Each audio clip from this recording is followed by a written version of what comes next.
Salutations, salutations. How are we? How are we? Hello, Yasmin. Lovely to see you. Raquel or Rochelle. No, my accent is not British, even though that is that is a bit of controversy online. But you know what? It's fine. It's fine. It's not. It's sort of semi South African, a bit of British, a bit of white South African, white British. So it's just an amalgamation of a lot of different cultures and history. So it is what it is, and we accept it and we go with it. But yes, yes. Have you thought about doing narration? You have such a lovely soft voice. Oh, thank you. That's very kind of you. Well, ideally, sort of in my head, I guess, when I sort of imagine my ideal life, I sort of yonder down over to some studio to record an audiobook. But I'm not really sure how you get into something like that. I mean, yes, it sounds interesting. Who knows? I'm going to be talking to Brittany Simon, and I'm very much looking forward to it. I definitely consider her my virtual mentor, and I find her incredibly intriguing and an incredible conversationalist. I mean, that is her job, her career, her profession, her vocation as a professional conversationalist. So I'm very much looking forward to this. Very, very much so. And then later on this week, on Wednesday, I believe it is, quite late, actually. I think it's at 7 Eastern time, which is in the UK at 11:30 p.m. I'm going to be talking with a Twitch streamer called Stardust, who is going to be talking to me about my video on the left, hence the do better video. So I'm very much looking forward to that. And then on Saturday or Sunday, I'm not sure which of the days yet, I'm going to be talking to Sisyphus 55, who has a huge YouTube channel and makes videos about sort of also modern society, modern life, modern people. And I'm going to be talking to him, that is Ben, on his podcast. Also I think 1 or 2 videos. Actually, I won't be so optimistic. Maybe just one video. Okay, I won't I won't be too optimistic. So yes, there we go. But yes, so Brittany Simone is basically the co-founder of, I would say it's a philosophical system of thinking introspectively about not just yourself, but your place in the world, in a world that is inevitable chaos, and you can't get around that, you can't get past that. It is what it is. And it's about, I would say, accepting that, but also trying to develop greater introspection in yourself in this world, and trying to reach a point of sort of enlightenment. Not enlightenment in the sort of very traditional way that we think enlightenment, such as moving or progressing toward a point of truth. Samuel, it's not a cult, I assure you. And the idea of the levels is, I think it's quite misleading just in how we understand the idea of levels as being linear and sort of being this idea of progression upward, which it isn't. I, for instance, would consider myself a 2, right? And that's not a bad thing at all. And I'm definitely not a happy 2. I'm not the kind of 2 that I would like to be. A 2 being somebody who is accepting of the way that the world sort of is, with its sort of moral systems, family, religion, a moral system to abide by. Doesn't really question things too much. But I think the dilemma of being a 2 is that sometimes you find yourself faced with the contradictions of the world and the story that you tell yourself. And sometimes that can lead to nihilism. Other times you just ignore that and just let it be. Or you just look to the idea of, say, a God who is a higher truth and authority. And contradictions don't matter. it doesn't matter that, you live in a world in which evil things happen, or maybe that's not a good example. It isn't a contradiction that you believe that Jesus walked on water, but clearly that's not something that humans do. So, there's sort of those things you reckon with. But there's also different sort of subsections of each level. And the idea is that certain people inevitably are at different levels of introspection, just as a result, as a consequence of being human. And it's fascinating. And I would say that the levels have, don't tell Brittany this, but the levels have really helped me, and helped me from when I was a student, to try and accept my identity, accept who I am in this world, and to not be ashamed of it, but also to not be sanctimonious and self-satisfied in it, that it is just a part of being human, who you are, and that you need to just face that. So I am very, very pro the levels. The levels isn't, as I said, it's not a linear thing at all. It really isn't. And it doesn't determine the quality or otherwise of your life at all. You can be living the greatest life on earth and be a 1, okay?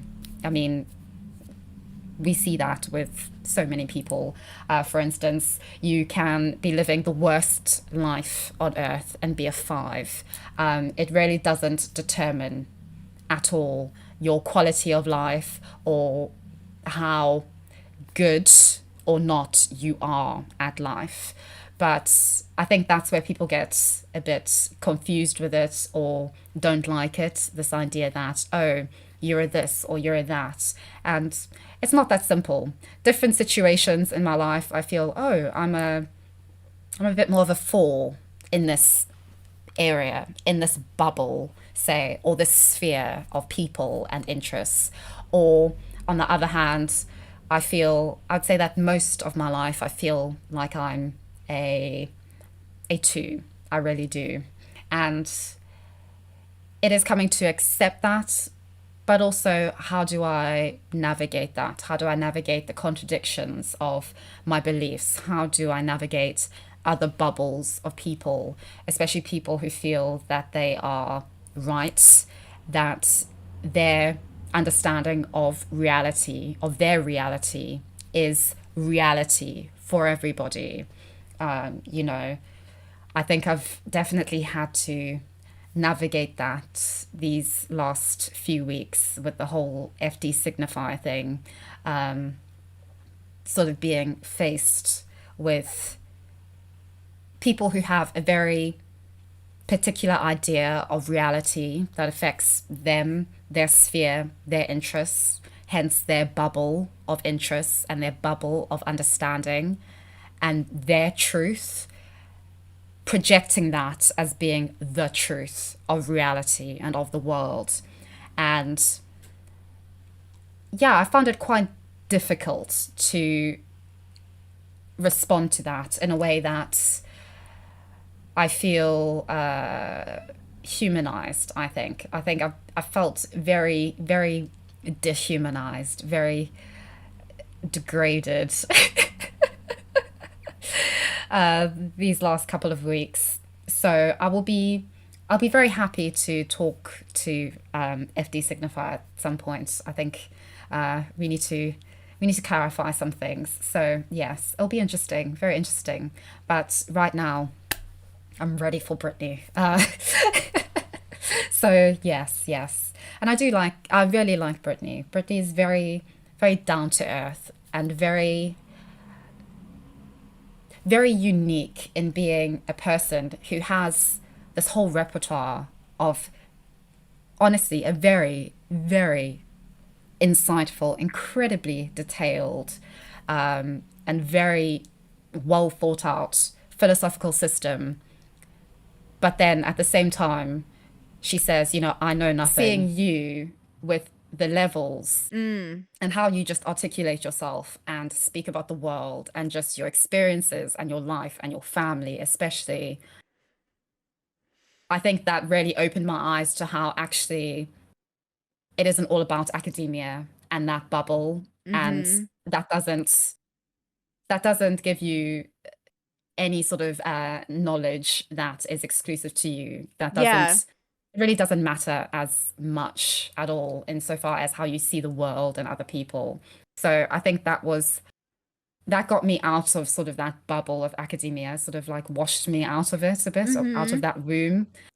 And that was very helpful in getting from a point of being in academia, then not having enough money to, and having all of that falling through and having Yeah. to immerse myself in the real world again and sort of being very scared of that, very not having been in that world for years.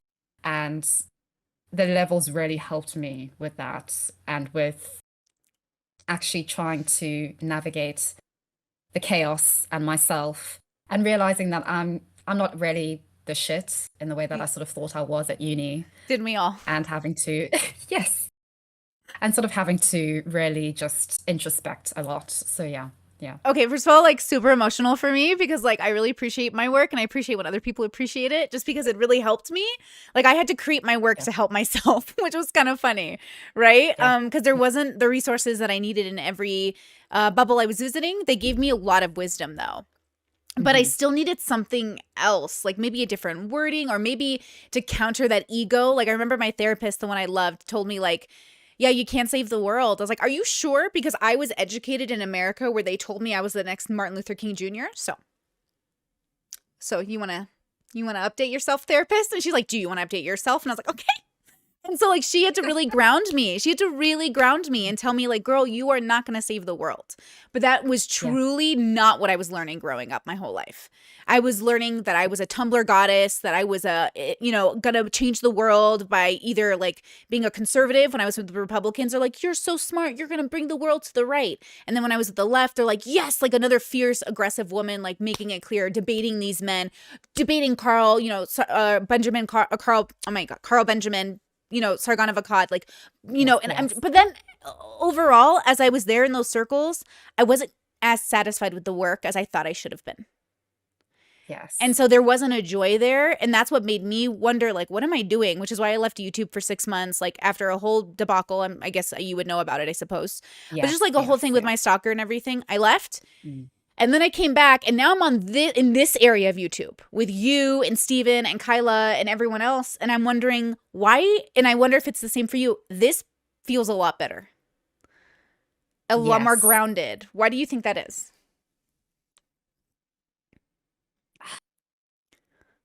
Interesting question.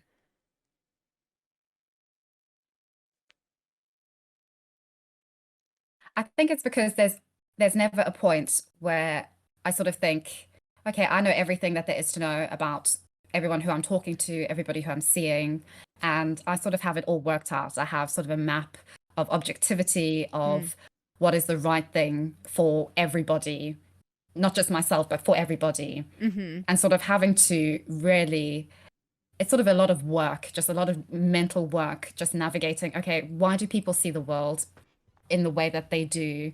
And why don't I see it that way? Mm-hmm. And there's always, there's just always something to learn. There's always something to see in just, I mean, the communities on YouTube, on Twitter, everything is just anarchy. But it also is just also very much reality. I think you've said like a lot that sort of the world is chaos and that is just inevitable. Yeah. And that is sort of just something that you need to face rather than trying to sort of fix that or believing Mm, that you can fix that. And I think that was something that I had to learn after sort of my world went up in shambles after university and my funding falling through. Suddenly mm. there wasn't sort of that plan. Yeah. And at first I was blaming the world. Oh, it's the world's fault. Like there's no meritocracy. Like it's because I'm an ethnic minority. It's this institutionalized racism, structural inequalities, all of these things. And it was it was helpful for a while, sort of like a placebo effect. Mm. But then in the long term, it just didn't add up. It didn't come together in a Yeah. satisfactory way that in any way gave me sort of drive or purpose or a purpose to sort of keep going on with life, to sort of realize, okay, this happened, but now something else is going to happen and I can do something else and I can sort of go on and find meaning in other things. Yeah. And so, yeah, I think that's, so I've gone on a whole scenic route here. But I think figure we that's, will, girl.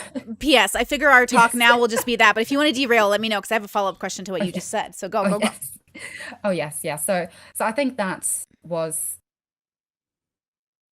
really why I think I've sort of really found myself, I guess, at home a bit more with creators such as yourself, such as Not So Erudite, Kyla. I would say I haven't ever spoken to Destiny, but in terms of You Destiny's content, haven't? what he says, no, I haven't. Why does everyone think because everyone was like, haven't you heard her talk to Steve? And I was like, I think I have. And everyone has this like, have you not? No, I mean it's a dream of mine, but I'm also very, very passive. Like Mm. I've wanted to talk to you for ages. And like, whenever I check my emails, I'm like, oh, scrolling through. And then when your email came through, I was like, oh my goodness, It's I'm so happened. passive in That's so relationships and everything. interesting. I never make the first move. So yes, I'm so glad I did. I'm so glad I did, girl. I'm so happy you did. I've been telling my audience, I was like, I'm gonna hit this girl up. Give me a second. I try to only hit the like contact content creators that I have an idea of what I want to talk to them about instead of just like just having them on to have them on. I think would be really boring.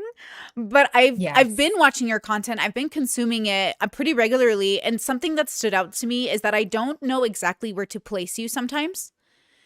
And Mm, so, like, I look at Abba and Preach, and it's pretty clear, like, I know where you've come from. I could tell you your whole life story. And, like, I appreciate where you've ended up. Like, I really like Abba and Preach, and I love my friendship with Abba and yes. everything. And I hope to have one with Preach Mm, maybe in the future. But I really appreciate them. And you can see where they've, like, how they've grown and where they've come from. Like, it's amazing to me. yes. You know, their story makes sense. Even Kyla, like, I'm like, perfect. Steven makes sense. But for you, every time I watch your content, I'm like, so I don't get it. Are you academia? Are you a rebel? Are you like a leftist who's gone more right? Are you a centrist? Like I'm looking at you and what I'm seeing is sort of a curious person, but also maybe slightly passive in a sense that Mhm. you'll make these statements. Like one time I remember I got really upset with you because you said like something about something about dating and how you have like a hard time dating. And I was like, okay, if this bitch has a hard time dating, I'm fucked. Like, what?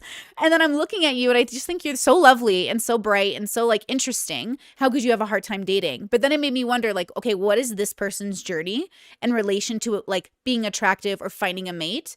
Because, and like sometimes you'll bring up details about yourself where I'm like, why does this even matter? And I'm like, oh, this must be the bubble. Like sometimes you'll mention your hair and I'm like, in my world, like, hair is like wearing a jacket. It's like, girl, you got 20. So like in my head as a person, like I'm just like, I don't know, like what is this? And then I'm like, okay, what so I don't even understand the bubble you're from. And I would I love don't to know more. either. You don't either? So tell me about it. Like what Yeah, is that's it? the Like problem. what is something my American brain can like, cause you're from South Africa, you said? Yes, But you live in yes. So I'm from, UK. yes, yes. Okay, so everyone thinks your accent's And English, but it's not. no, it isn't. It Okay, isn't. And I get okay. a lot of, oh, I'm posh, I'm privileged, I'm all these things. But yes, yes. So um yeah, I think a lot of my not knowing what bubbles I fit into is because of sort of my upbringing and just my life. Mm, It's very much been a life that's been projected onto me, very much one of well, when I was born, I was born to, long story short, I was born to a South African prostitute. I have an older brother. She abandoned us on the street one day and just left us. We were picked up. Then we were separated, oh, and I was fostered by a white family who then the mother of that family adopted me. But she had lots of mental illnesses, bummer. everything, tried to end her life many times. So she was Mm-hmm. in an institution. And so I was fostered by different white South Africans. And so I didn't grow up with my tribe, my Zulu South African tribe. Lots of contention there. Also because my biological mother was a erect woman. That was a bad thing as well. So yeah, it was sort of moving around to lots of different white families who were quite intent on perceiving me as white, and then seeing that in sort of a good way, like, I'm not black. But Yeah. then on the other hand, black South Africans not having a good relationship, I would say, at all with black South Africa. And that always caused a lot of problems for me with identity, with sort of Of course. accepting who I am, how I look, etc., all that good stuff. And yeah, and also just living with different white South Africans, like very wealthy white South Africans and then very poor white South Africans. So it was like two extremes. And so sort of this idea of white is privilege or white people have an advantage really doesn't fit into sort of my world view, or sort of seeing sort of how some white people in this world live. And yeah, then I was in boarding school for a few years, and that was the happiest I've been, because it was a very religious boarding school, very, very religious, very strict. I also had very clear-cut roles. I suddenly had meaning and purpose. There was God in my life, even though I didn't believe in God, really. But there was there was hierarchy, there was sort of purpose. I was very popular because for the first time, it was like a mixture of white and black South African kids without their parents. We were all just kept in this boarding school, not allowed to leave. And so we had to figure things out for ourselves without sort of apartheid South Africa. And so because I looked black, but I spoke white and I spoke Afrikaans or Dutch sort of white language, I sort of communicated between the two sides. And so I was very popular for once. And that was great. And then I was just pulled out of boarding school, had to move here to live with another guardian, a very racist former white South African man who was like, he was about 70 when I moved here. And so that was a huge clash of identities. And I hated living not just with him, but in the UK, because that was sort of my experience of England initially. Yeah. And yeah. So I think because of all of that, just a lot of bubbles, I think. Yeah. And so I haven't really felt At home anywhere. anything, I guess. Yeah. I'm curious. Okay, two quick questions. Well, one quick question. Did you graduate college, then you have your bachelor's? Yes. In Bachelor's in it's a BA, just in human, social, and political sciences. Perfect. Okay, so you have like at least that step into more than I do, versus I just like dropped out of college right away. I was like, I'm gonna go work. I'm just like not very inclined to school. I dream about it sometimes. I'm like, should I go back to class? And I'm like, no, because if I get a degree in anything, then everyone's gonna hold me to that degree, versus like me just being a person, which is my brand, because I like that. I don't think you need school to read a book. Like, I don't think, well, you need school. No. We don't need school to learn how to read, but you need to, it's right here, like read a book. Okay. But yes, I'm curious, because I have this idea called like a gray child, which I should have given it a different name because people think it means like gray asexuality or something. But no, I think there are children who are born into bubbles, like we all are, and we all live in bubbles, even me. And they kind of don't fit in. And the whole time they're there, they're like, but why are we doing this? No reason. Okay.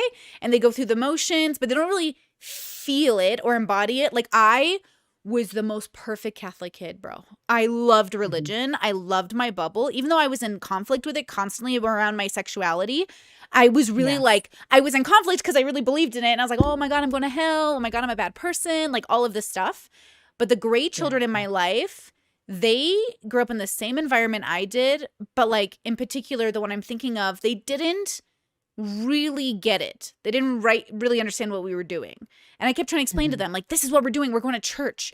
But they were like, I don't get it. And now, though they have like preferences or ideas, or they're more left or maybe more this way, they have those things. They're still very much not a part of a real bubble.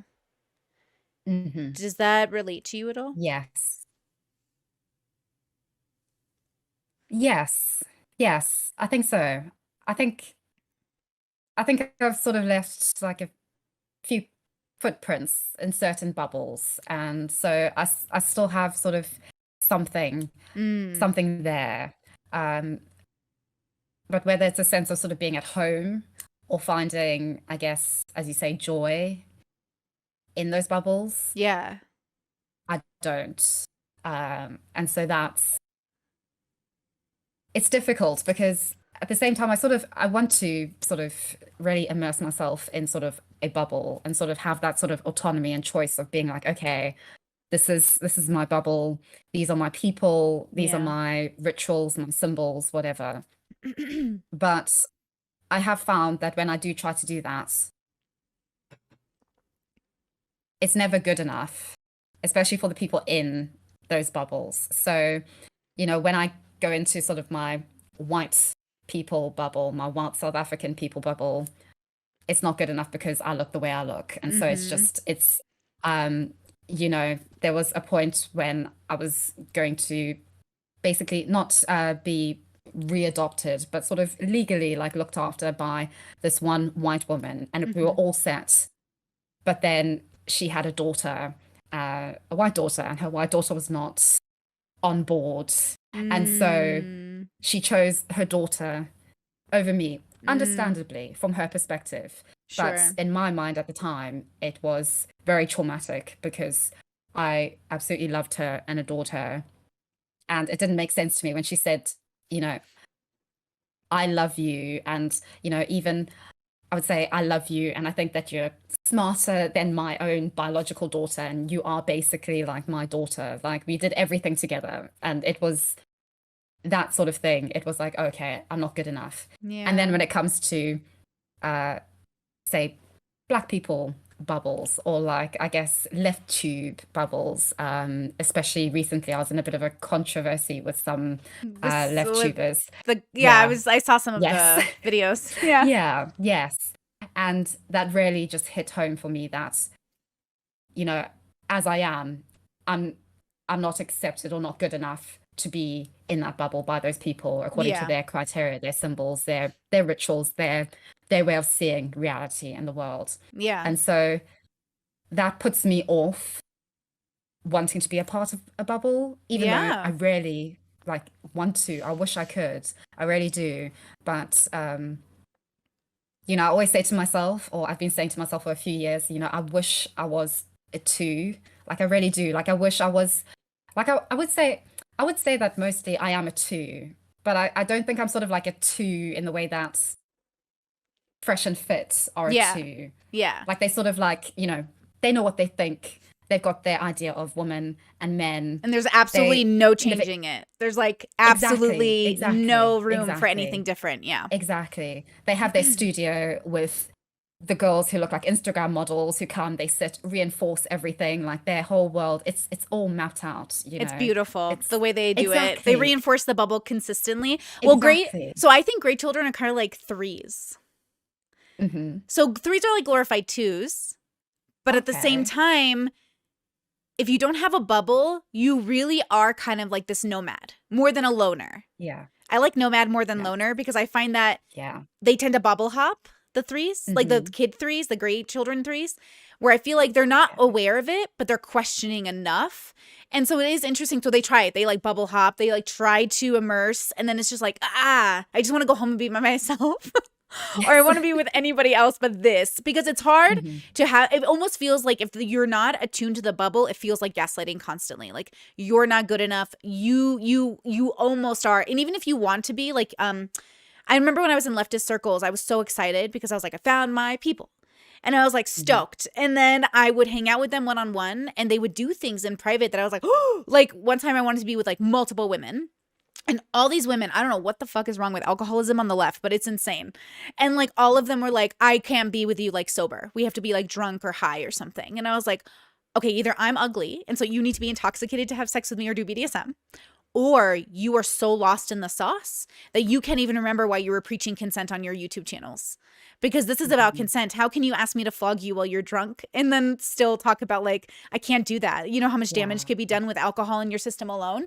So again, I think what happens is that people have values that they want to be a part of, but can't quite fit it into their real life, which I consider those people, the people who like see the values and try to live up to them, versus turning it around and saying, we create values for ourselves to lift ourselves up, to remember why we want to be consistent when shit gets hard.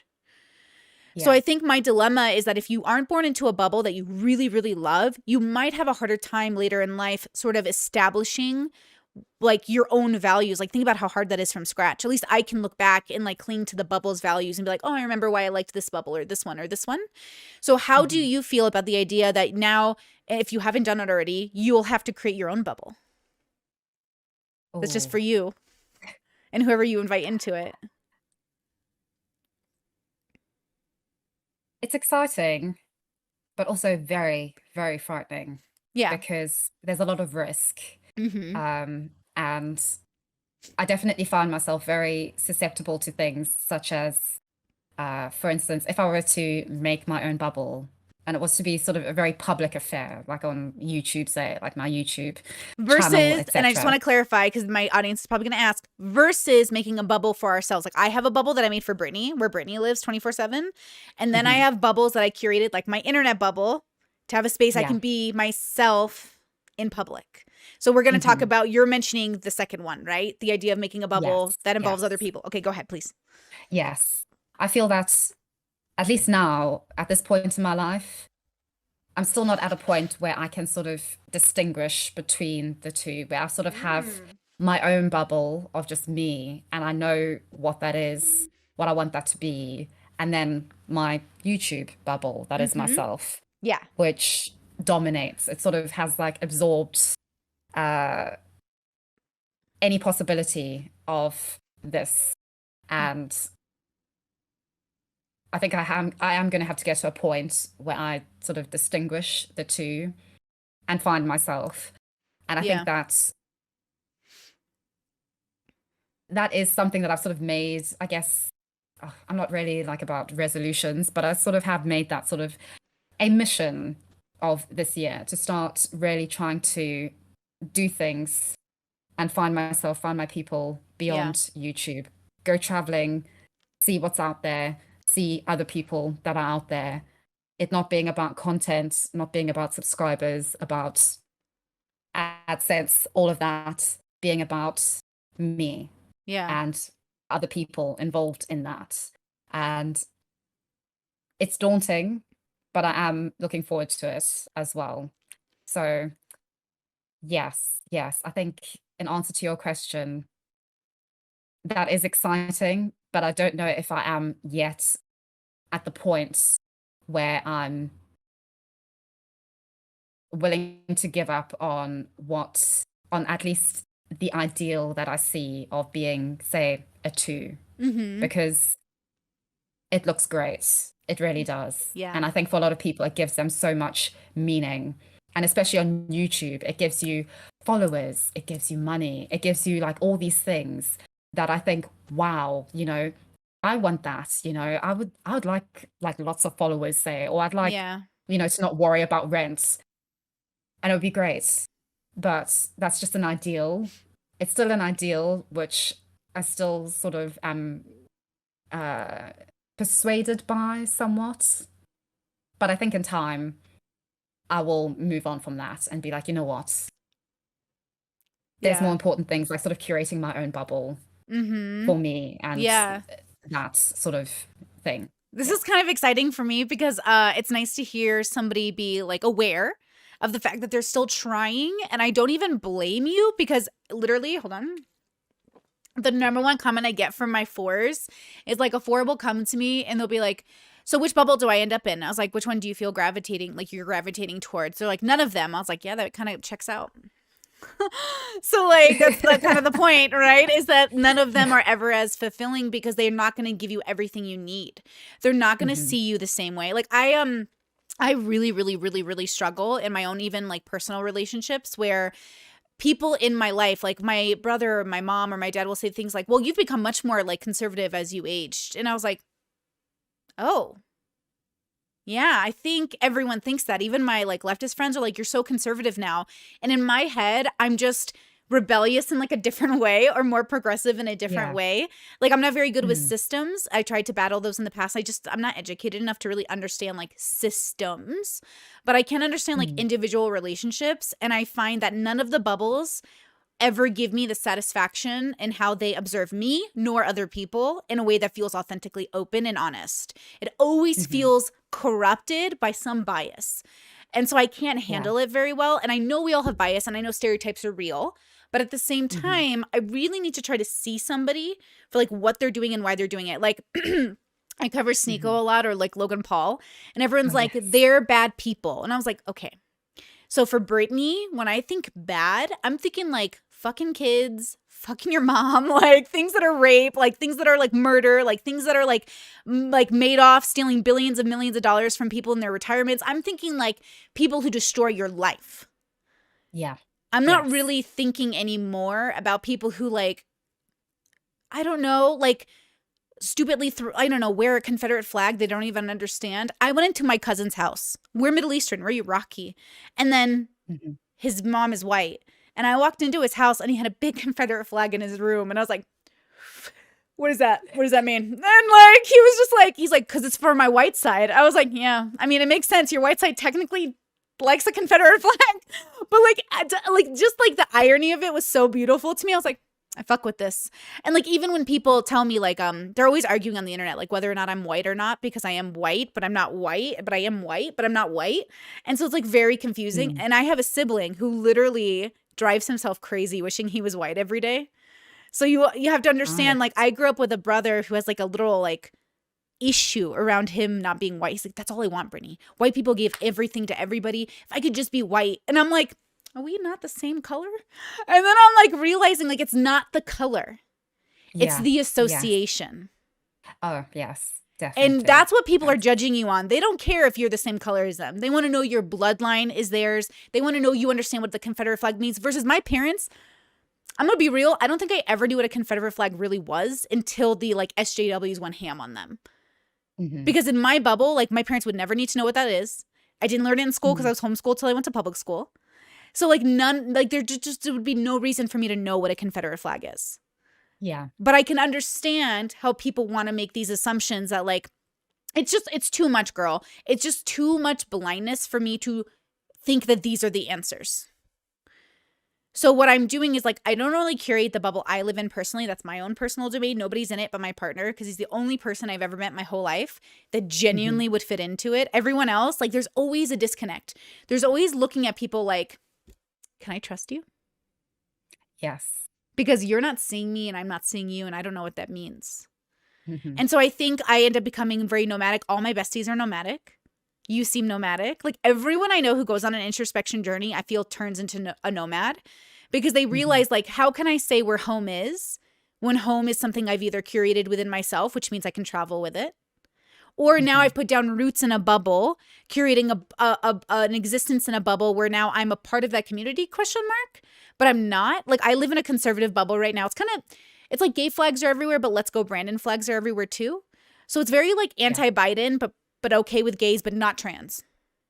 Yeah. And it's very chill, low tax. Everyone's like minds their own business. But I also know none of my neighbors know me and all of them are assuming who I am 100% of the time. Yeah.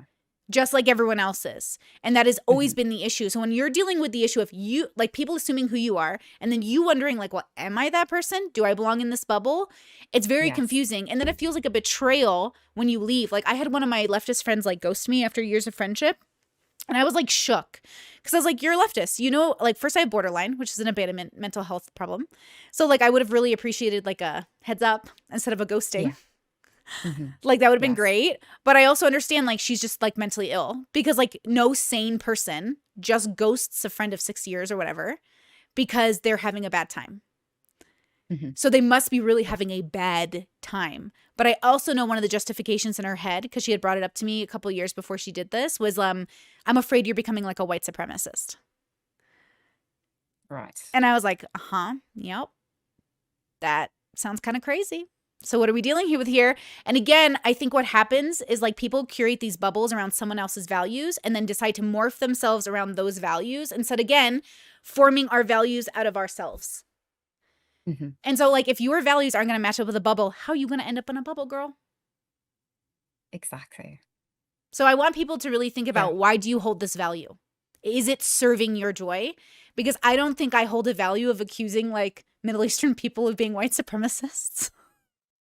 Exactly. I don't think that's a part of my like my makeup. I don't think I could do that. But I understand why they think it's possible. Because like 1 in a billion Middle Eastern people might be like, Trump, like, yay. But like, again, being pro-Trump doesn't mean white supremacist. But I understand. But they're just stuck on that script. So when you look at the world, you live in scripts, you see the scripts. I want to talk to you, if it's okay, if you don't have any comments or questions. No. I want to use this to segue into incel conversations. Oh, okay. Because I see it literally the same way. We're like, incels are having this very specific experience. And then they're assuming like the world now operates this way, or at least they'll say like in the West. Yes.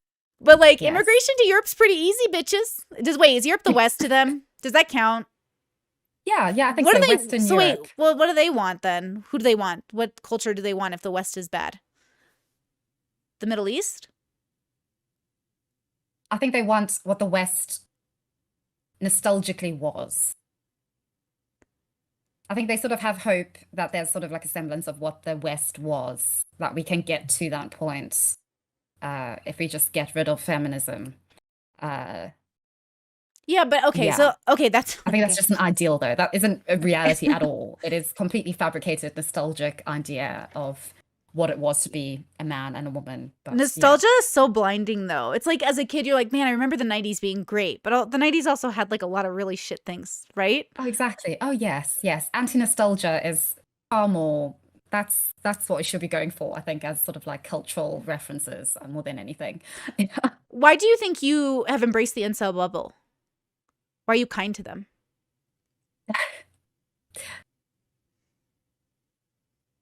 I think I wouldn't say a lot of myself, but I see something quite important in myself in a lot of them, which is, I think, feeling ostracized by, I think, the ideal of what you want to be, of sort of, I guess, sort of being the ideal man who gets lots of girls and therefore feels like your masculinity has been reinforced and that you've found your meaning. You've sort of found your like Nietzschean Ubermensch, your Superman. And I think sometimes you feel like you've sort of tried a lot of different things in order to get to that point, but everybody just rejects you. And that's just your life story of being rejected by people. In my case, sort of feeling rejected by white people, rejected by Black people. And then when I started exploring my sexuality, rejected by women, rejected by men, always being dumped.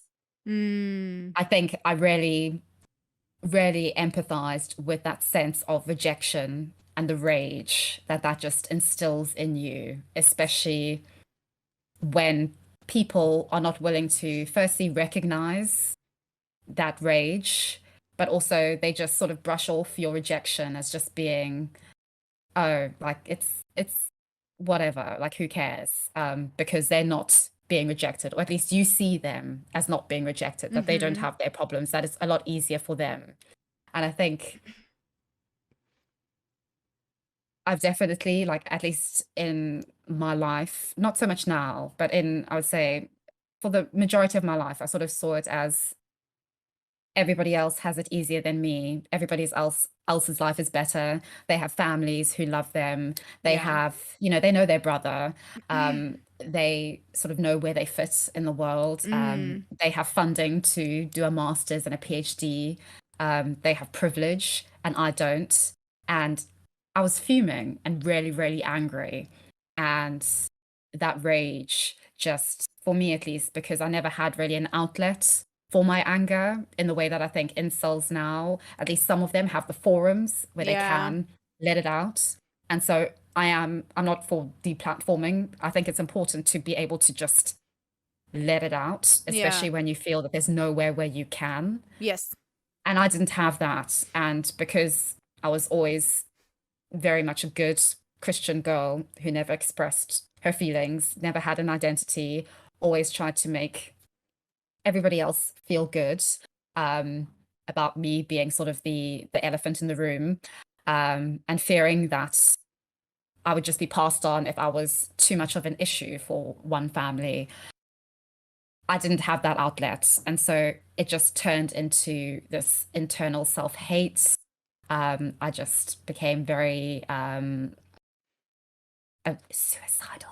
Sorry, I don't want to get you demonetized. No, I But just talk about quite, killing myself all the time. It's fine. yes, yeah, exactly. And at uni, it was just really bad. It was terrible.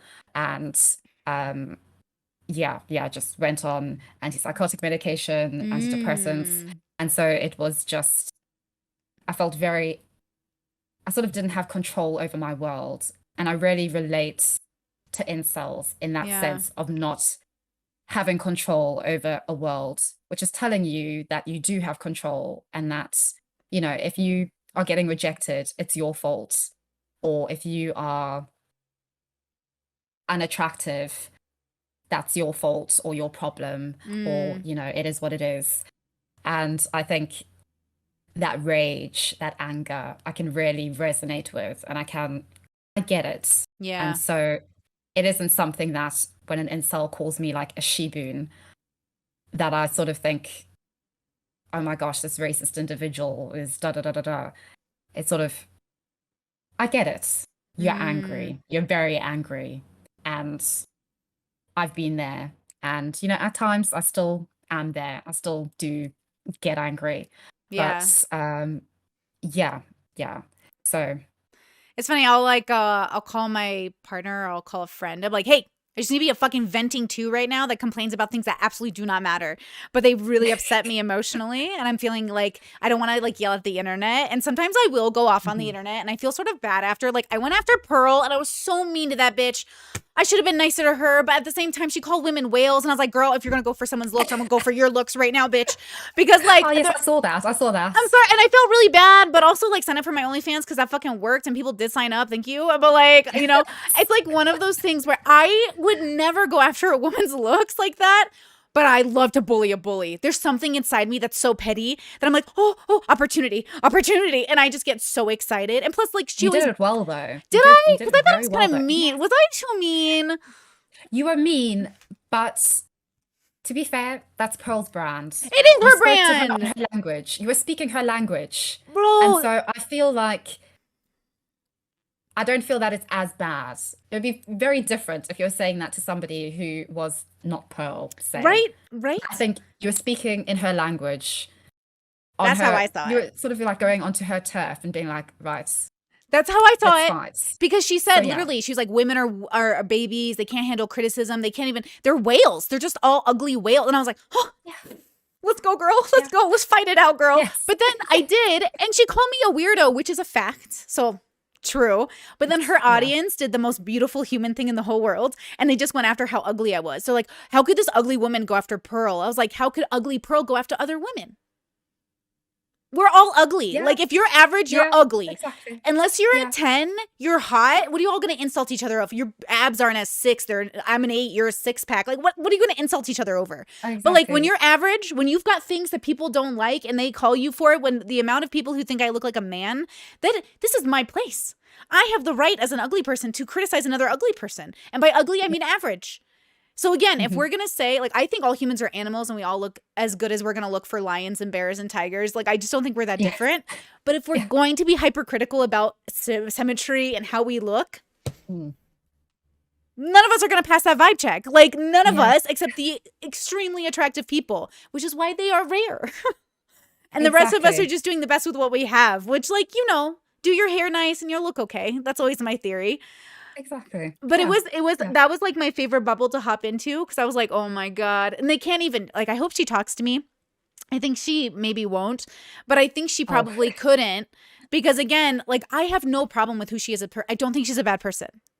hmm I think she's yeah, doing the best she can within her bubble. So like if you go to Logan Paul or Sneeko or Pearl and you told them, like if Sneeko came to me and said, Brittany, and he didn't, we hadn't talked since December, I think. If he reached out to me and said, Brittany, what do you think I should really do? I'd be like, give up all this money, give up Andrew Tate. None of this matters. Like go meditate in the woods for 6 months.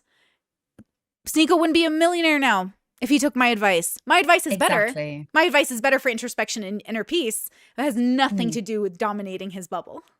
exactly. And so, of Exactly. course, he's smart enough to like ignore me and hop back into a bubble and choose this one and then die hard in it. Because when he gets out of it, maybe he'll be like 30. He'll be not only rich, but he'll be able to zen out in the mountains on his own budget. Exactly. Oh yeah, So it's so much exactly. more Yeah. reasonable than anything I could have done in my youth. But that's what I mean. Even with Pearl, I hope she one day realizes like you can call people ugly all you want, but you gotta make sure you start with yourself, girl. I'm sorry. Like you Exactly. can't go around talking about Exactly. people's looks, okay? Like you just got to be aware of it. It's not very nice in general, and we all are born into bodies we don't always love. And so we hmm can't Oh choose yeah. it. And so like as somebody who's never had plastic surgery but definitely came from a culture where when you turn 18 you got a nose job. Mm, That was everyone's gift. interesting. All my cousins, all my Mm. aunties and uncles, that's like a tradition. Is like, "Hey, do you want to get your bump fixed? Do you want to give yourself Ah, that weird like thing?" But it's not yes.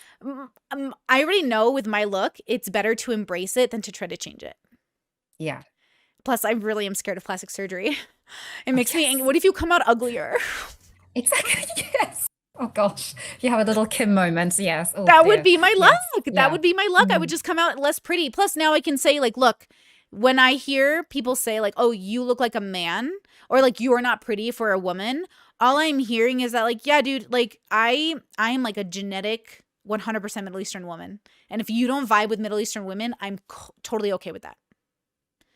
Yeah. Because, like, I don't know what to do Yeah. about it. This is just how I look. Like, you Exactly. know what I mean? What am I supposed to do? But Exactly. I can understand when you're in those bubbles why you'd play to it. I don't know if you know this about me, but I don't know when. There was one point in my career where I had to make a decision. Do I want to talk about philosophy or do I want to be like a full-on OnlyFans girl? Like full-on cosplay, full-on get your boobs done, Yes. maybe even shave down my nose. Like I was thinking money because the only reason you become Mm. like a cosplay OnlyFans girl is money. That is a Yeah. business for money. hmm Versus I think my work allows me to be poor. I have an hmm excuse. hmm Like, I'm allowed to be poor in this career, but in OnlyFans, like, you better do that No. to win, girl. You better put your Yeah. body out there to win. So, one of the reasons I'm more sex positive than focused on my OnlyFans is just because, like, I'm not using it just to make, like, it's a side gig. It's not the gig. If Yes. it was the Yeah. gig, I had best be making 6 figures a year. Because like Yeah. what else there would be no excuse. Not with all these men on the internet claiming that they're willing to give me tons of money. hmm Like I'd be a fool not to take it, but now I can't take it because I chose philosophy. So if I take Ah. their money as a sex worker, like the kind I'm not, then I'm hmm putting myself in a bubble that I don't really belong to, and thus selling them a product that isn't ever going to be as good as they want from a person who really is dedicated to sex work. Yeah. So I pride Yeah. myself in being good at either sex work or my job, but I've put hmm 100% of myself into YouTube to try to make it the best because this Yeah. is the bubble I like. Yeah. Why did you Yes. choose the YouTube bubble? Oh gosh. I could do the typical answer of the YouTube bubble chose me. No. Uh, hmm. Huh. Why did I choose the YouTube bubble?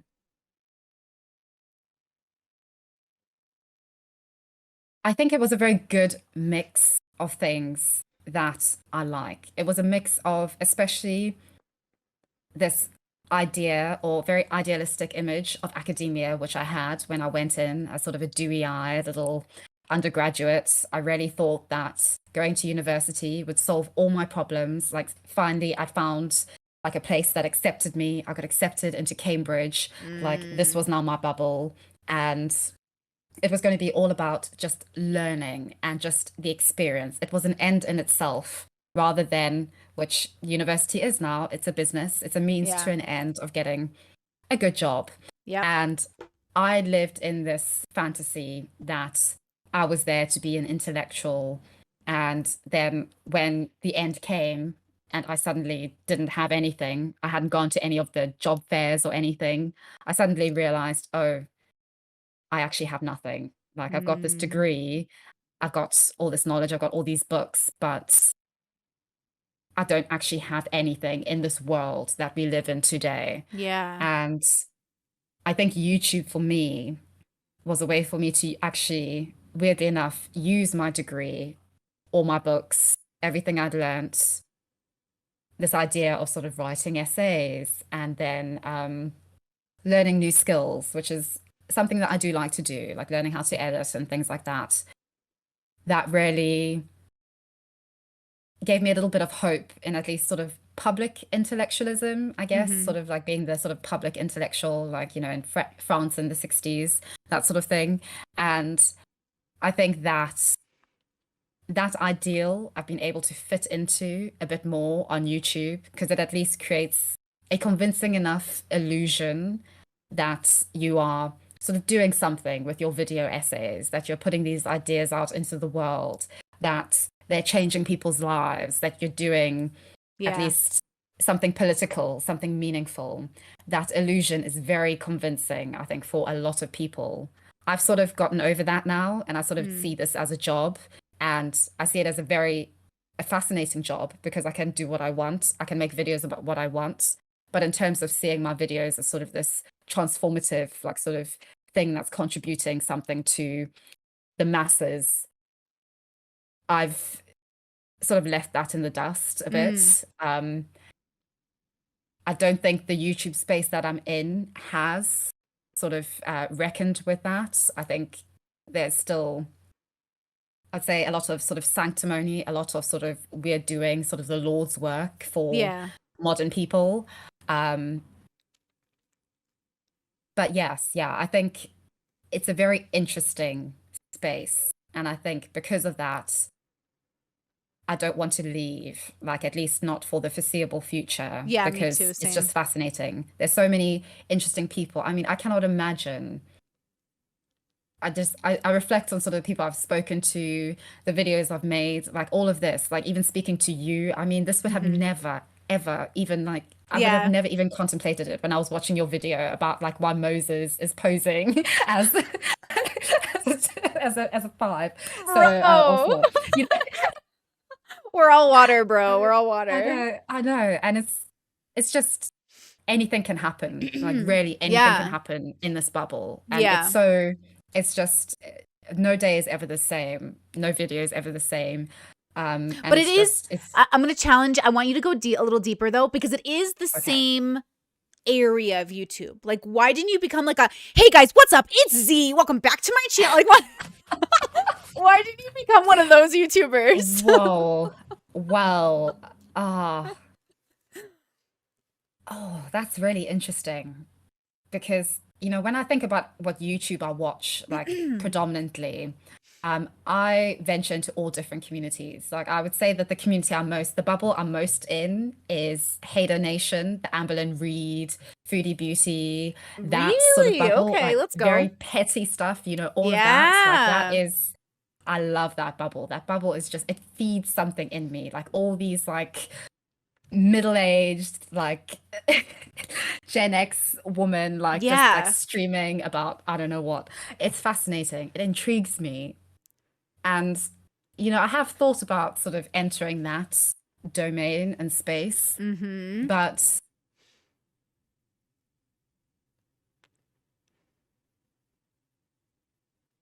I think I think even though I like to pose as a bit of a nihilist, Mm. I'm not actually Yeah. that nihilistic. I still do I think in my like life very much sort of refer to back to sort of like the golden rule, like do unto others as you'd have them do unto you, and sort of Mm-hmm. those things. I'm quite traditional in that sense, even though I like to pretend that I'm not. I Yeah. think I am at the heart of it. I think I've Mm-hmm. really been socialized, at least by for a part of my childhood. I was fostered by a woman. I consider her my grandmother, but she was sort of a white healer, religious healer. Sort of would Mm. go around to black communities healing people, and I was her little protege. So I think I've still got that's still in me.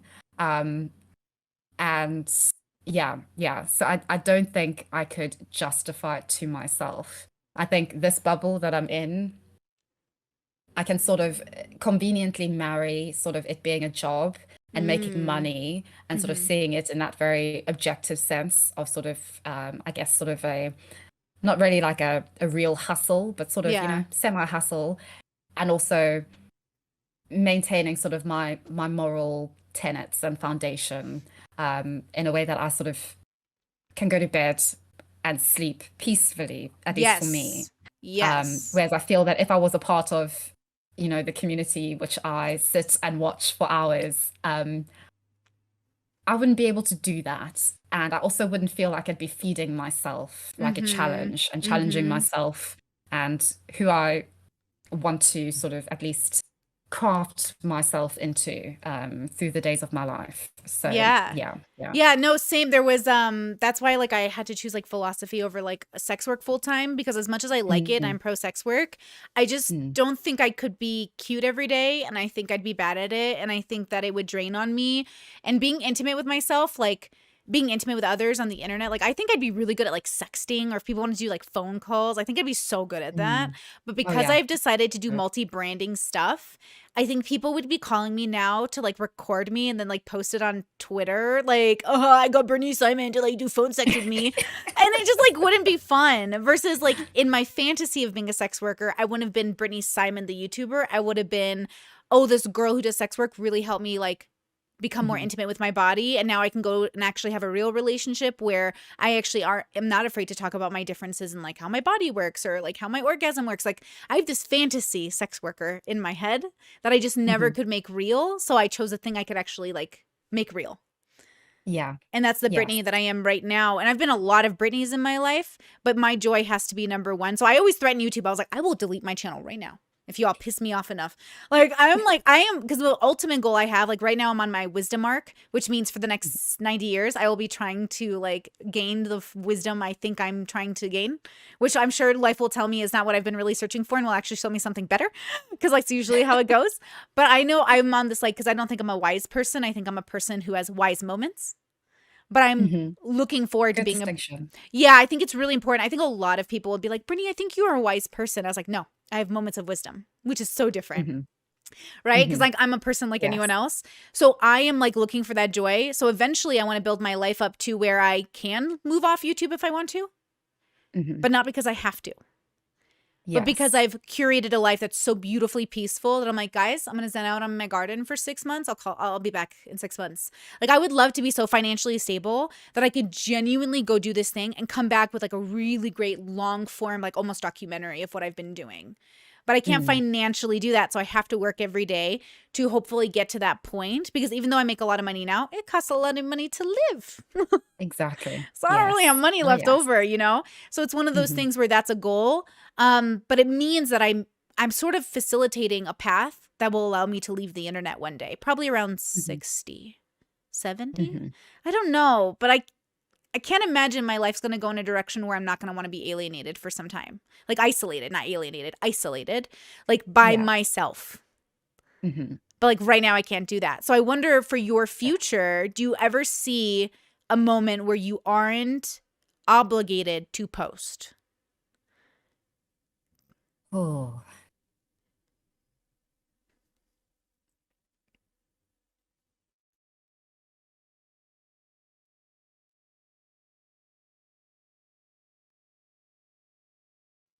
I think something would have to happen.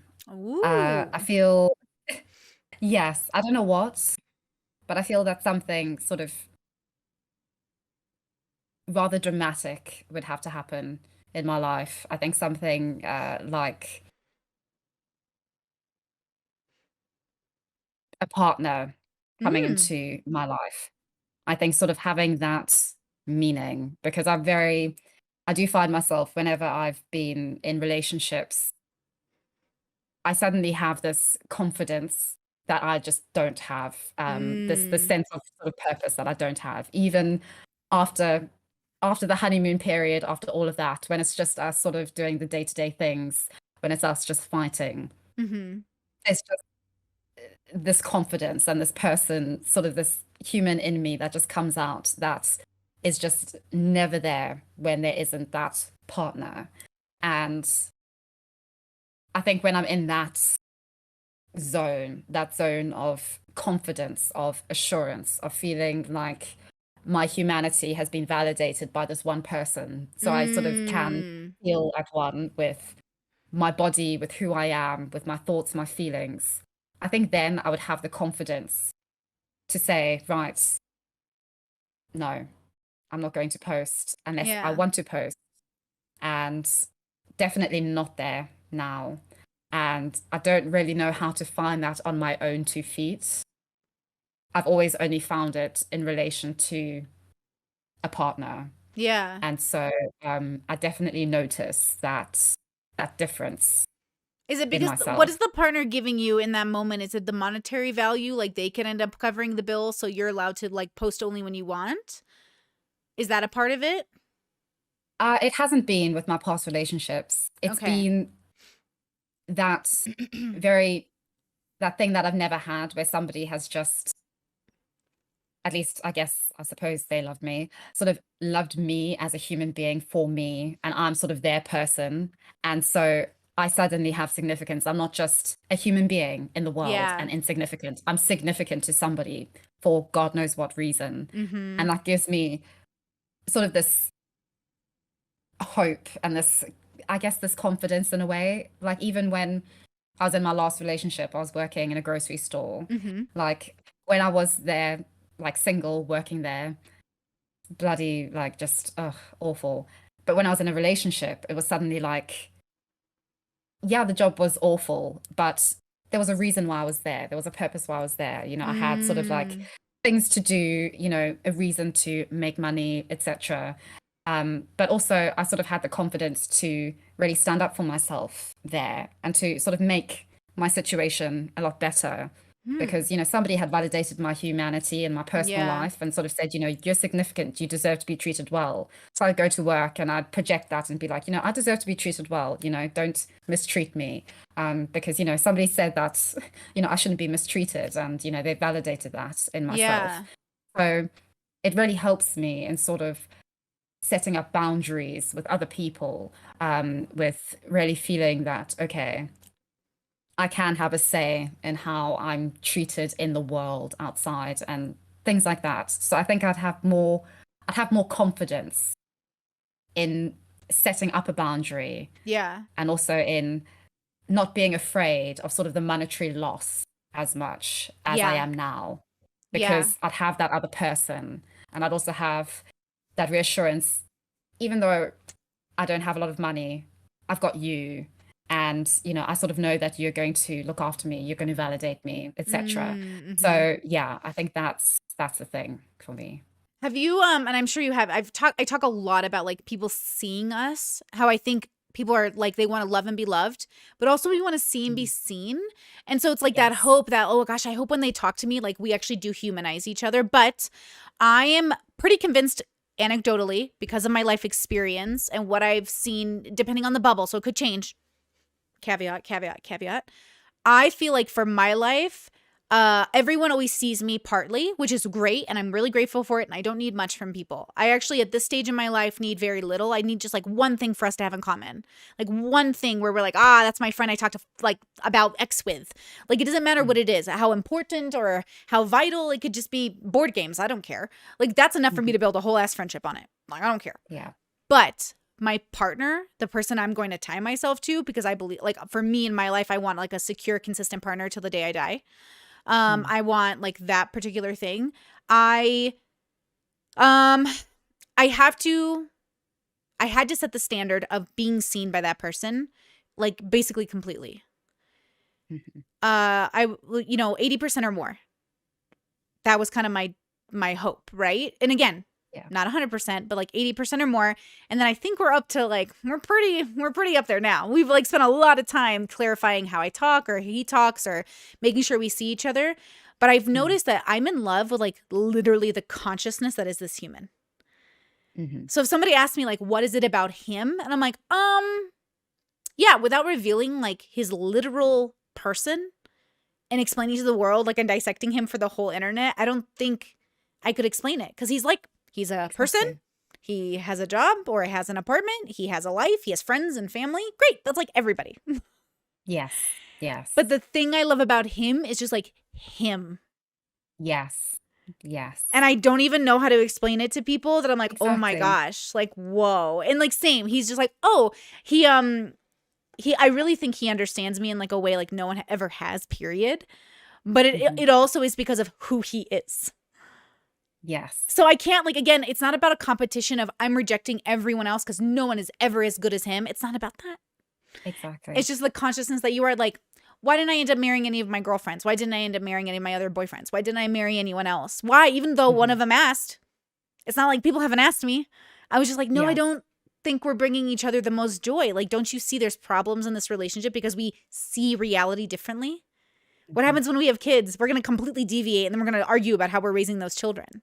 And then I finally found someone that, like, even though his life was in Europe and like went a completely different way, we ended up throughout our whole journeys ending up seeing reality like so similarly. And he's not a parrot mimic of me. Don't say that, because like I don't want to speak for him. But we got to the same conclusion so similarly that I don't need to, like, you know how the internet always like mistakes everything I say. Oh yes. Oh, always. It is so Everything that you say is exhausting. put out of context. Oh my gosh. Completely out of context. Yes. He just never does that, and he gets it. And so I'm just like, oh, I'm so relieved, because even my own parents, even my own siblings, sometimes we have miscommunication problems. I'm like, okay, I'm just gonna go to my own island and go back to my bubble, because y'all are exhausting me, and I don't need you to all see me this way. But you know what's funny is, like, people want to. People will tell me, like, Brittany, just give me the tools. I want to see you. But the problem is that I think we force ourselves to be a version of ourselves we're not, in order to be close to people we were never meant to be close to. Oh. And I think that that's the problem people run into, because we've been told, at least I've been told growing up, we should all want to be friends. And if we're friends, we're like this. And though I have inner circle and I love my friends so much, I also kind of want to be a nomad. Like right now I'm like, oh, I kind of want to go on a journey where I just go from library to library. And then I'm like, that's a very solitary. And I asked my partner, I was like, and I was like, are you going to cockblock me from this adventure? And he goes, do you think I will? And I was like, no, maybe. No, I don't think so. But I have to think about him now, because he is with me and I've asked him to be with me. So I can't just go on this adventure where I just hop from library to library and spend like my whole life there. I have to think about him. But you see how I'm not thinking about my friends on whether or not I go to a library? Yes. My friends don't matter in that regard. I love them, but no. So with your friends, because I haven't heard you mention them yet. I've heard you mention a partner giving you this confidence. Where do your friends play into your life? Do you have like friends, or are you nomadically looking for like, you know what I mean? Yes. Oh, friends. Oh, this is difficult.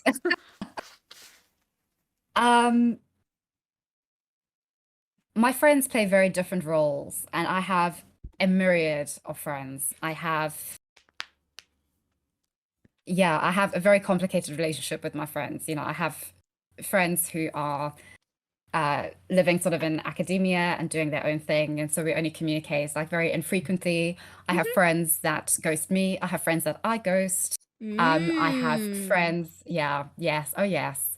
I have a friend who relies on me financially, and so that's a very strained friendship, but I'm still just always there. You know, I have a friend that I pay rent for, and I have friends who I talk to about all my problems, don't care about their problems. I have vice versa. You know, it's all these different friends for all these different reasons. And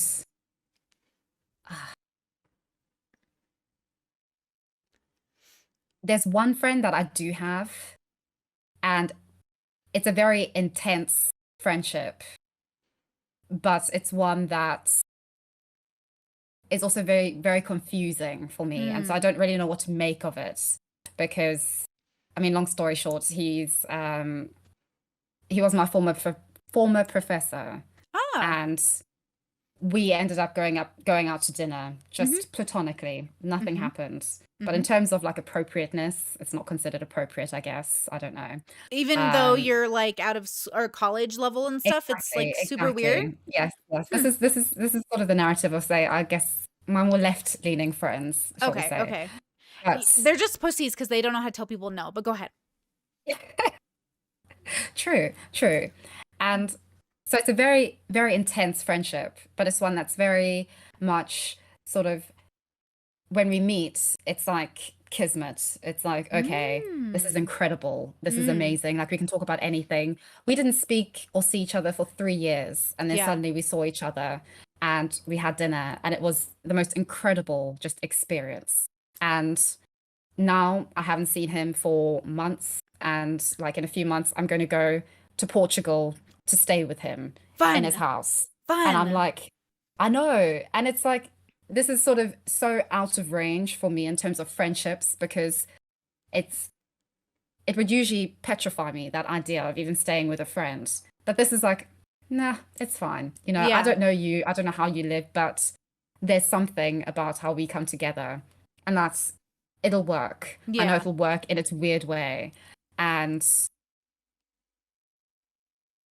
that also terrifies me because it is a friendship that I've never experienced. I've always had friendships Mm. where it is very much a sort of a give or a take. Somebody is giving a lot and the other person's taking more. And it isn't sort of they're always friendships based on sort of a bit of conditions, or there's conditions, sort of like a terms and conditions sort of Yeah. arrangement. Mm-hmm. And this isn't it. It's very, very human, and very vulnerable, very much sort of very exposed, like sort of all my flaws, everything. And that's very frightening, but it's also something that I really do want. Yeah. So I don't know how to navigate that as somebody who is quite, I guess, nomadic. That scares me, because it's sort of, at one point it feels like I'm relinquishing some of my freedom, and sort of the freedom that I get from just doing my own thing, being my own Yeah. person, not thinking about somebody else.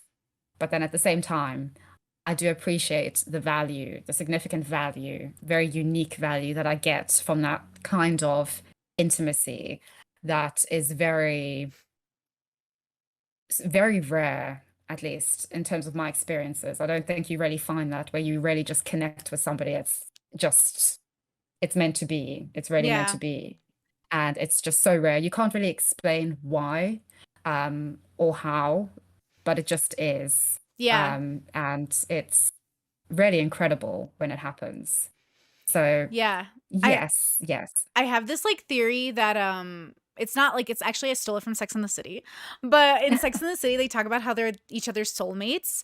And I've been from friend group to friend group my whole life. Like I have always been either like Mm, embraced and then kicked out, or like bullied out, or they're like, "Oh, just goes Brittany." And I'm like, "Okay." And like it took me a really long time and a lot of therapy to understand like what was happening, because I grew up again in like a world where I had this fantasy that all my friends would get along, we'd all like be together for a long time. But it ended up being much more like in my 20s, everyone was trying to find their main friend groups, and I just didn't find mine. And I found out that mine was really a bunch of nomads. So we don't live near each other. We only see each other when we can fly out to one another. But we always, and we all met for different reasons, like completely different reasons. But we all ended up being people who, even in our own bubbles, they're all mm, the singular person in their bubbles. So none of my mhm. best friends know each other. They don't hang out because, Yeah. like, that doesn't make, I'm the friend, Yes. right? And I go Yes. to my friends, and then my friends Mm. come to me individually, but they don't ever all hang out. It's not like like the show Yes. Friends. Same. It is Yeah. not like that. Oh, yeah. Okay? Yes, And then even exactly. them in their world, they have like normie friends that they know from their jobs, and then they have me Hmm. that they just became friends with because they just were in the right place at the right time, and we've connected and decided to stay connected. It's Yes, not our jobs that exactly. keep us there. It's not our location that keeps us friends. It's nothing more than our actual desire to be with the consciousness that is that friend. Hmm. But Hmm. also, I have my inner circle, and like the people who are part of my inner circle, I feel like I was meant to meet them. Like when I first met Mm. all of the three that I'm thinking of, when I first met them, I was just like, huh, there's like something about you. I think I might know you for the rest of my life, which I Hmm. usually meet a lot of really great people, and I'm like, we're going to deviate at some point. Like, Yeah. like right now, you and I are talking, Hmm. but I have no idea how long we'll know each other. Exactly. How am Yes. I can't tell. So I'm like, oh, will I know her for this long, or maybe we'll be like colleagues for the next like 50 years. So we'll like we'll be forced to kind of maintain a friendship, which will Yes. be kind of fun, but also kind of like, I wonder what this will be like. Like, I'm moving to Europe. Are we gonna get coffee? We should get coffee. Hmm. Like, do you know what I mean? But like, am Yes. I making this as a I don't know if you've heard me say this, but like my inner circle is closed. So I can't be anyone else's like 2 a.m. call because I have too many people Hmm. to take care of. But do I still want cool friends that I get to talk to? Other people other than my inner circle? Yes, of course, because like you're gonna teach me something that they don't have access to. Yeah. And I want to know that thing. But then what I've noticed in my journey is I'm having trouble. I negotiate with people because of this. What is a friend? What do you expect Oh. of me? What Mm. is my obligation to this relationship? So it becomes almost transactionary in that way. But what I really want it Hmm. to be is symbiotic. I want us to both feel confident about the arrangement we have. Hmm. Because the last thing I want is my friend sitting in bed thinking, does Brittany really like me? And I'm like, just ask. But then the rejection point might be what they desire out of the friendship versus what I'm able to offer. Hmm. Yeah. And so I'm really Yes. having a hard time with that constantly, where I'm meeting the most amazing people during my calls, during YouTube. Half my YouTube friends, like, when I can't just like hang out with everybody all the time. How am I ever going to get Exactly. how am I going to go on Exactly. my library adventure? Exactly. Yes. Yeah. But Yeah. then I feel, Exactly. but then I want to come back from that a year later, like a good anime, like Nomad, and then call everyone and be like, yo, I've been traveling. Who wants to get coffee? I'm back. You know, I want that luxury, but that takes a Yes. Oh, very kind of yes. personality who can handle that, because we are Yes. told, have brunch every Sunday with the girls. What girls? Horses? Yes. My neighbors are sheep. Who, what girls? Like, there are no girls here. Like, there's no friends here. Yeah. So again, my life has got to be orchestrated for me because no one has the playbook for it. Hmm. Do you feel like that's your life? Yes. Yes. Definitely. Definitely. I definitely, yeah, yeah. What you were saying about sort of wanting to go off and then come back and be like, okay, let's have coffee. Definitely me. In terms of this idea, I'm terrible with virtual friendships. And so for Mm, me, it's like we meet in person, we do our thing, we have these amazing moments, whatever, we fight, what have you. Then we go off. We may not talk for like a year or so online because mm-hmm. I don't do that. I'm terrible at that. That's Mm-hmm. sort of where my ghosting comes in because Fair. I just don't do that. But then when we meet in person, it's like no time has passed for me, at least. Yeah. For me, it's like that doesn't matter. But what matters is the now, what we do now, like at this point Mm. in time with each other. So, yes. And I think I found that with my friends hard for us to navigate together, for them to understandably, that for me at least, not texting, not phoning is not me not caring or Right. not wanting to be friends. Right. Right. That's just what I do for a variety of reasons. And that's difficult to sort of navigate a friendship on that, especially a modern friendship. Yeah. So yeah, And yeah. modern friendship can look so intimate in my bubbles. So I understand like people might get really confused about that as well. Like some of Mm, my friends, like in the past, everyone knows I used to sleep with my friends. Not all my friends, just like the ones that we mm, mutually wanted to sleep. Like if everyone felt like, yeah, I'm attracted to you, you're attracted to me, let's do it. Otherwise, like some of my yeah. friends and I would have those conversations like, should we sleep with one another? And then we're like, nah. And then we just don't. And it's fine. It never like phased the relationship. But I know in certain bubbles, like crash and burn, like that would like destroy any relationship you have with that Yes. person. But Hmm. I figured those people Yes. were never meant to be in my life then. Yeah. Because of the consciousness that I am, I need someone who respects that I isolate or I go away sometimes. I need people who respect the fact that I might be so like hyper focused on this one thing that I forget all my friends exist for a second. I might be like, you know, I need someone to understand it's not, Brittany isn't hating you. Brittany is just like Yeah. enjoying her life. And right now, Yes. that doesn't involve you, but you're always like a part of it. Like, I never forget my friends exist. I never forget my mom Hmm. exists, even if I'm like, Mom, I need a month off. Thank you. I love you. Like, I love you so much. Yeah. Bye.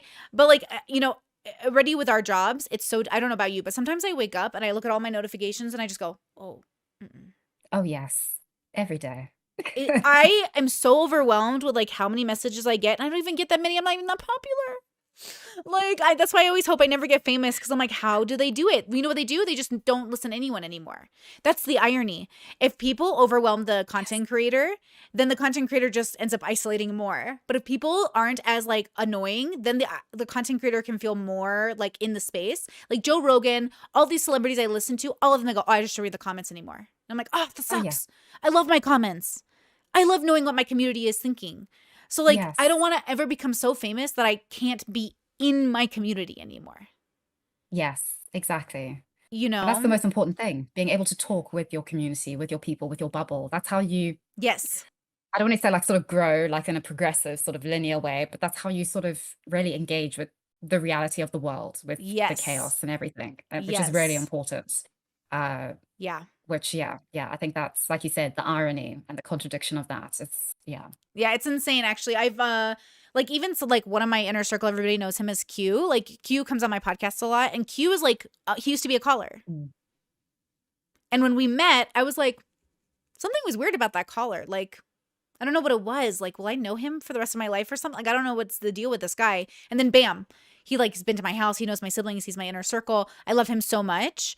But like Mm. we bonded over our desire to like explore concepts and ideas. And then to Mm. like radically understand that we live like different realities and in different bubbles.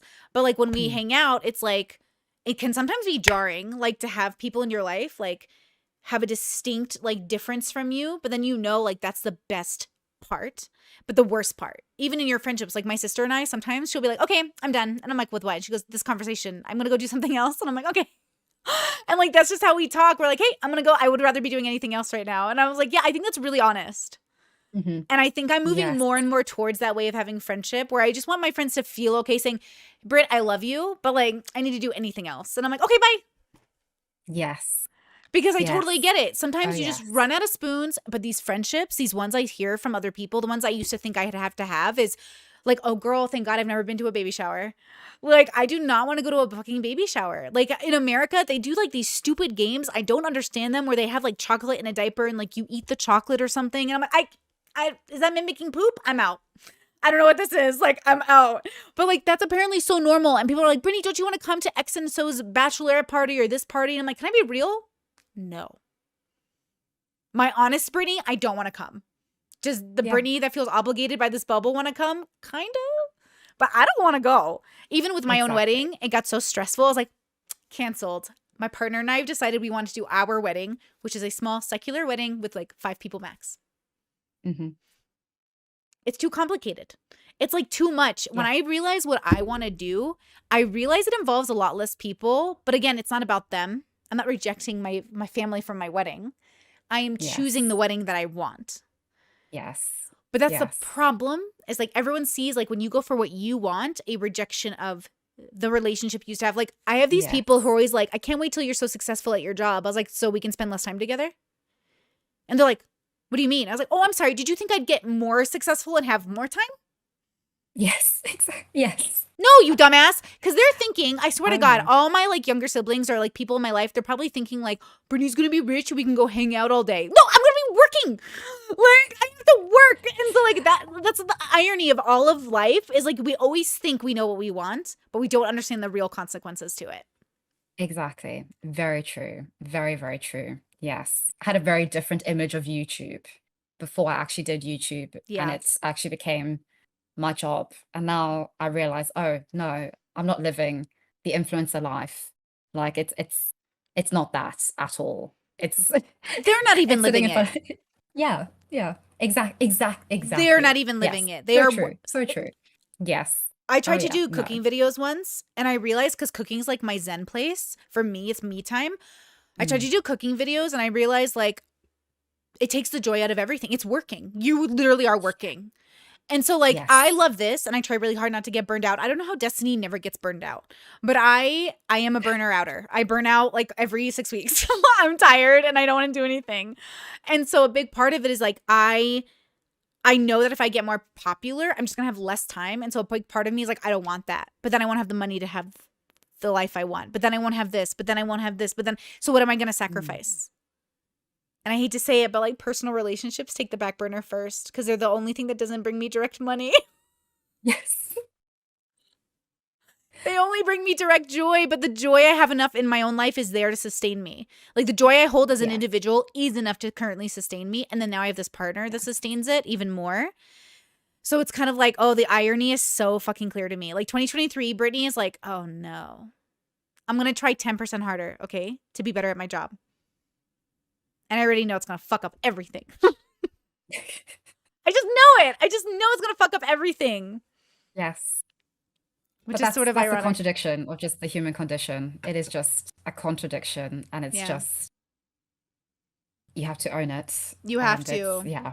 I Yeah. think if I keep explaining it to people, everyone will get it. But it is one of those things where when we're looking for people who see us, I know they like my mom will never understand. Like my nutritionist recently was like, take out your birth control. It's fucking you up. And I can just hear my mom going, I told you. But my mom's reasonings are religious and my nutritionist is Mm. medical. And so Yes. like the irony though is like no matter how much I explain it to my mom, she'll always be like, I was right, I was right, I was right. Reinforce, reinforce, reinforce, reinforce. So then it makes me like not want to tell her because it makes me like not want to hear it from her because she's not even Hmm. seeing me in this moment. She's not seeing that her daughter is under a medical stress issue that if she didn't have lupus, this shouldn't be a problem. But like all these problems are happening because I'm sick, but my mom doesn't believe I'm sick. So it's like Ah. one thing over another. And so again, same thing with people who can't see you fully. So when you're dating, I have a requirement of 80% or more because I don't want to fucking explain who I am every day to the person I'm living with. Mhm. Like I do with all my friends and family, which is not a bad thing. That's why I'm not marrying any of them because I have to explain myself to them, right? For you, Yes. when you talk about partnership, and I know you're in your mid 20s, so it's like maybe different, maybe you'll be a different person in your 30s obviously. But like when you're looking for a person, do you have any idea what they have to have like qualified to be your partner? Like how do they qualify to be your partner? Go ahead and tell the internet so we can all date you. Okay. Ah. For me, it sounds very simplistic, very basic, but it is just accepting me for who I am. Like really, I know it sounds so basic, but that is just something that I have always wanted, like since I was a child, and have never ever gotten. Yeah. With my relationships, I've tried to have that, hasn't worked. It's often what leads to them dumping me because I don't sort of fulfill the image of what they want. Especially all of my partners have been very political and very much about sort of Mm. the personal is political to them, whereas to me, it's not. No. Politics is about trying to change reality. It's not about accepting reality. And it's not about accepting me as who I am. I gotta write that It's about fire, girl. Write that down. Okay. And I think for me, it's always been about them not being able to change me, sort of making me that political thing. Um, me not sort of, it's often about me not educating myself, me not doing the work on myself Oof. to really realize sort of my internal X, Y, and Z, Mm-hmm. mainly to do with race. Um, Mm. and so that's always been something that I've really always wanted somebody to actually just accept me as I am in this reality, a changing organism over time. Just accept me as I am. Don't try to sort of Yeah. change me. Um, Yeah. and that's always that's the dream for me. At this point in my life, only my friend who I have, my academic friend, he's the only one who's ever actually just seen me as I am and just been like, okay.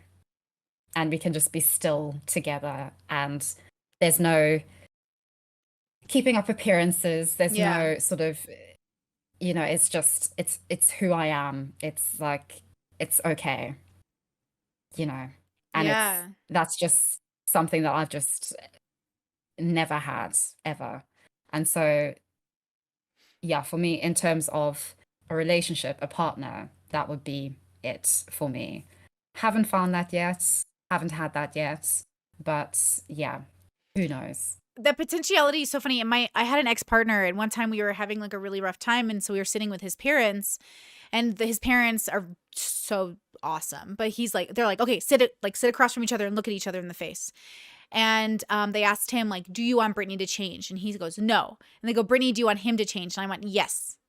And he was like, oh, then I'm changing my answer. Yes. And I was like, oh, and I was like, don't lie. Just, we're trying to be honest. We're trying to have an honest, but he thought he was obligated to say, I accept you for who you are. But the truth is that neither of us could accept one another for who we were. We were waiting for that potential version of them to come and be realized, right? Mm-hmm. And so I think in this relationship I have now is the first time I've ever been accepted for the person that I am in this present moment. You said something earlier that made me, Yeah. oh, I forgot to ask you, but like, I want to be in the present moment of Brittany. I recognize like Euro Brittany is going to be different than USA Brittany. How could it not be? I don't know what Europe's going to do to me. I don't know what being there is going to do to me. I don't know how different I'll be, but man, I'm excited to see. But that means I'm cognizant of like, in a few months, I'll be a different person versus other people are like, I've always been the same. I've never changed. And I was like, we all change, girl. And then if you don't really, then we got another problem. Like that's another problem, right? Oh, yes. That's stagnation. Definitely. I always dated for potentiality. Always. I always dated for like, hey, I like who you are, but I'm going to like who you are better in 2 years. And they're like, oh, who am I going to be in 2 years? I'm like, hopefully this person. Because like we liked each other. So we dated this guy now. I really like love him for literally who he is right now. I was like, if you never change, I'm good. Like, you know what I mean? And there's always like things we're all working on, which is different. Yes. Than asking a person to fundamentally change. Exactly. Right? Like, have you ever heard those, like my mom will have this fantasy where she's like, one day you're going to meet an amazing Catholic man and he's just going to bring you back to Christ. And I kept thinking like, what kind of deranged Catholic man would ever date me? Like I looked at my mom and I was like, you know what I do on the internet, right? She goes, yes, Betsy. And I was like, now imagine a wholesome Catholic man for whatever reason coming across my channel. What kind of a Catholic man would he be if he hit me up? Probably not a very good one. Yeah. So he wouldn't live up to her standard. Like whatever fantasy life she has where I'm going to be like, you know, St. Augustine, where I like commit all the sins of the church and then come back to it. Maybe. I just don't foresee it, at least for 10 to 15 years, because I have a very different goal and plan, which could deviate. But I doubt it. You know what I mean? Now, I'm very agnostic in my reality, but very like in my heart, I'm an atheist. So like I'm very open to the idea of God being real, but I'm a doubting Thomas, so I got to meet him. Yeah. He better be in my space with me. You know what I'm saying? Because otherwise all of my life is not centered around religion. I don't see it as a part of my reality anymore. It just can't be. Now, with your good Christian girl past, was it ever, because based off what you said in this conversation, it was sort of enough to make you want to be good to people, nice to people, even in a detriment to yourself. But it sounded like it wasn't quite ever, I believe in God.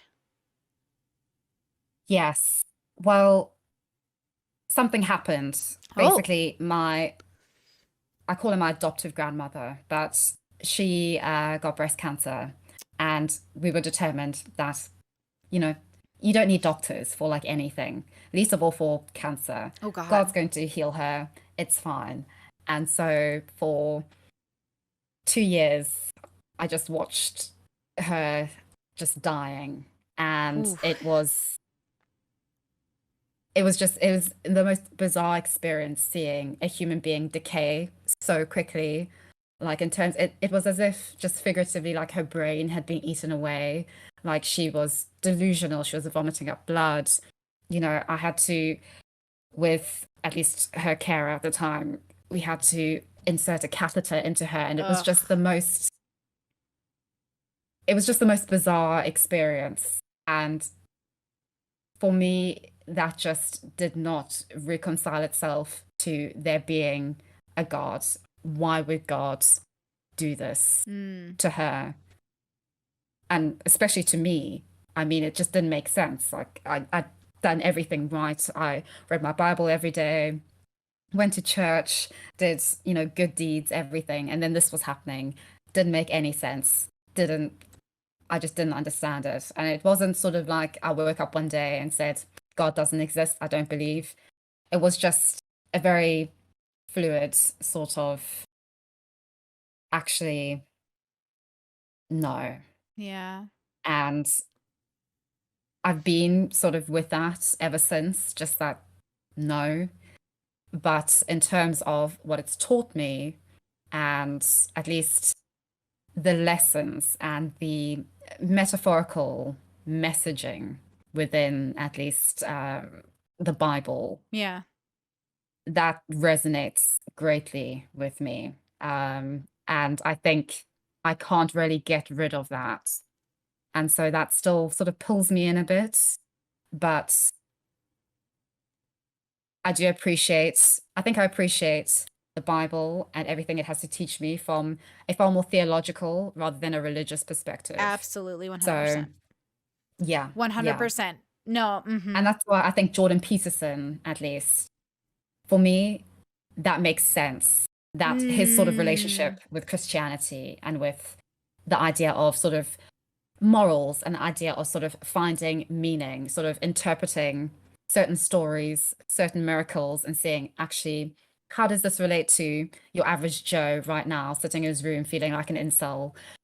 Sort of how can you find Yeah. something in that? And I think that's so important. And I think for me, that sort of taught me the value that you can find in religion, even if you're not religious, even if you're not inclined toward believing in God. Yeah. There's still something there in sort of the stories that humans have told each other since the beginning of time. Absolutely. And I think I don't want to say sort of as a blanket statement, we've lost that, woe is the modern world. But I think in terms of appreciating that, I think we don't appreciate that as much. We don't appreciate as much what these stories, i.e., history, has and what it can teach us and what we can get from it, and how we're sort of really connected to that in a Mm-hmm. way that I think um, I think sometimes we are losing that. I think with a lot of,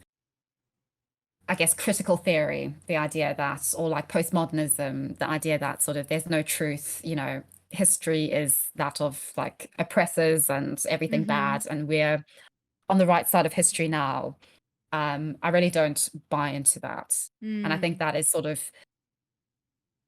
is sort of my religious reckoning sort of pulling me a bit in that direction because I can see the value in it. And I can see the value that people find in religion, especially.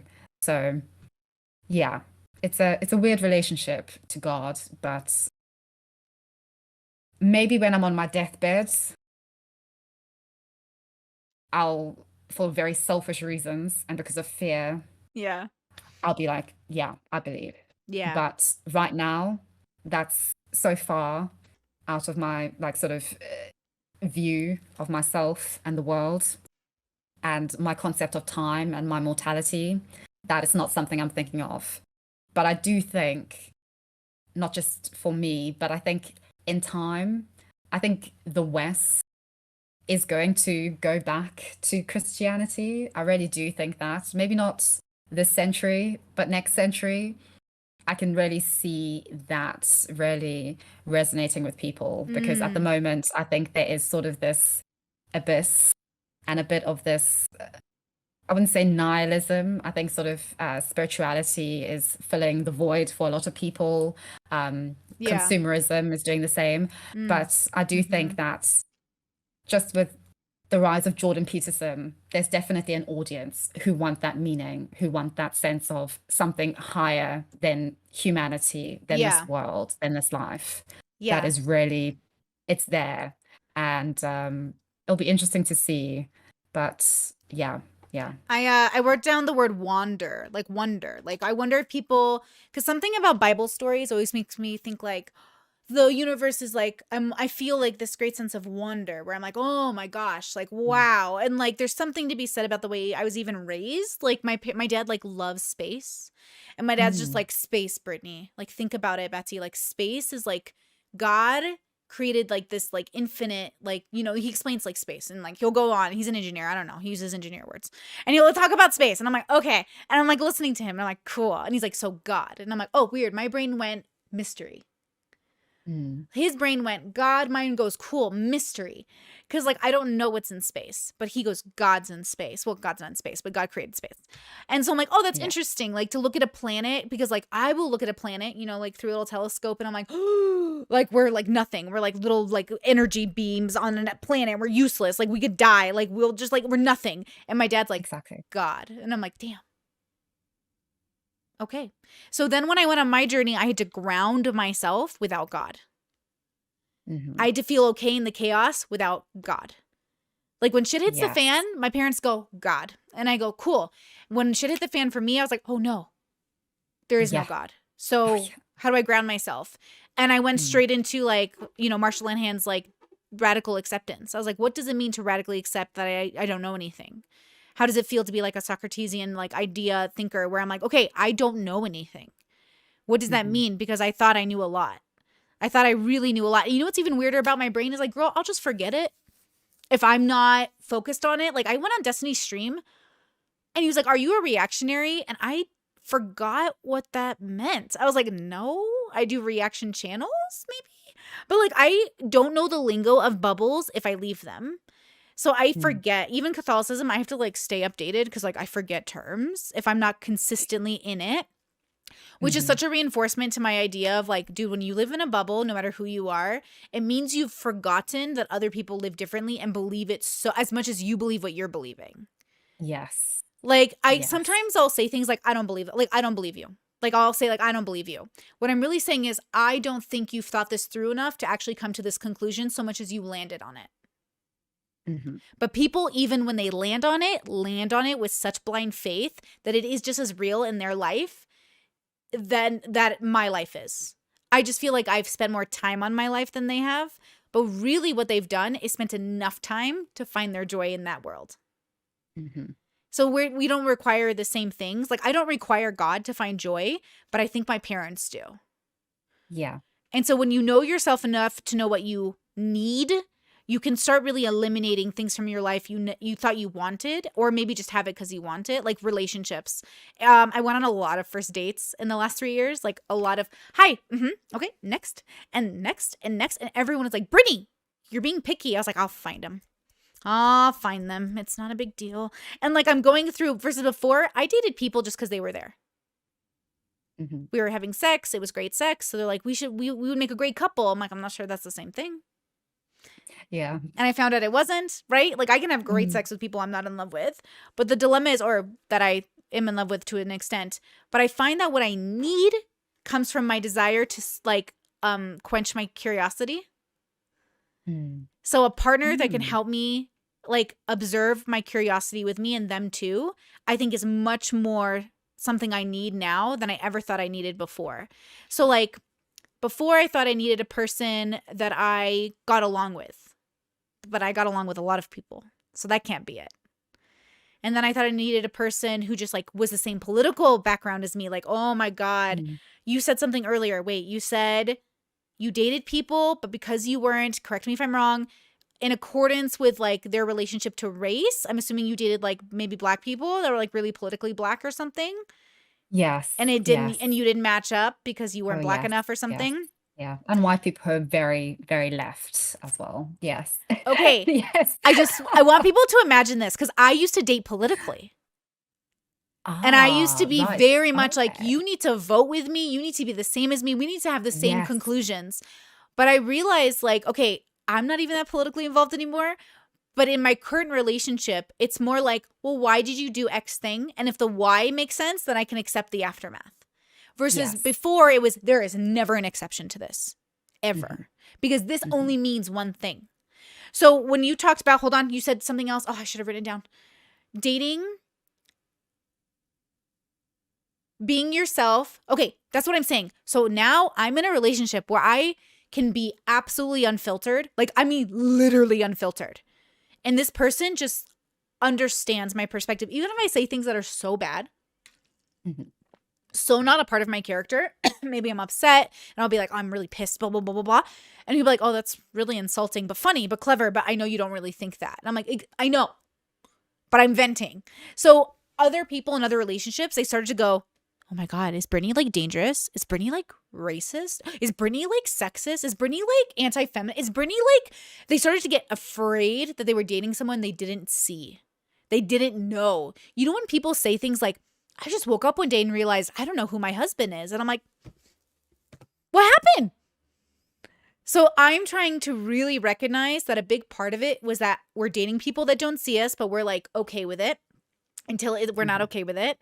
We're making Mhm. decisions based off of politics, which comes from a bubble. Even racism itself is like one of my favorite bubbles because I'm like, this couldn't exist unless it existed. But it does exist. But how does it exist? And why does it exist? Like, I couldn't imagine. I dated a girl once who was like, you're white enough to date, but your sister isn't. Even though my sister and I basically have the same complexion.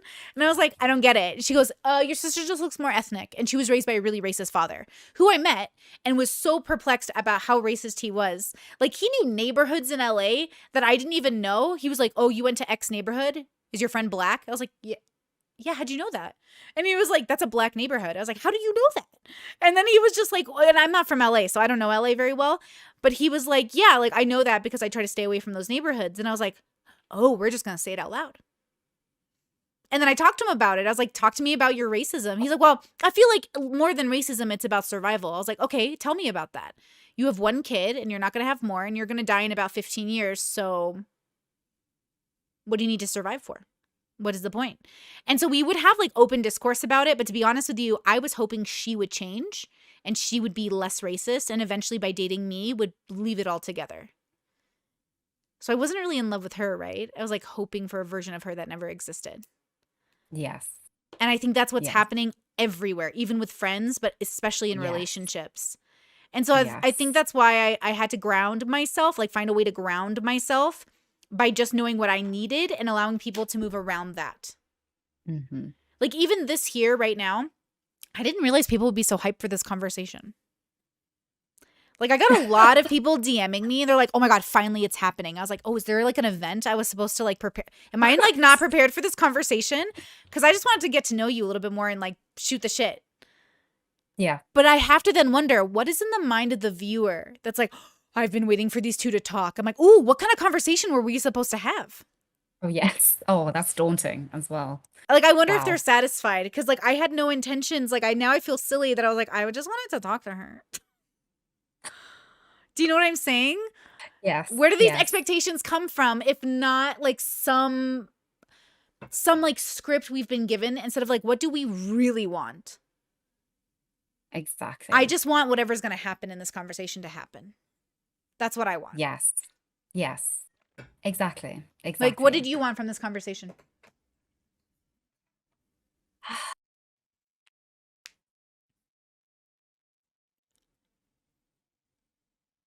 Oh, okay, that's a difficult question. I think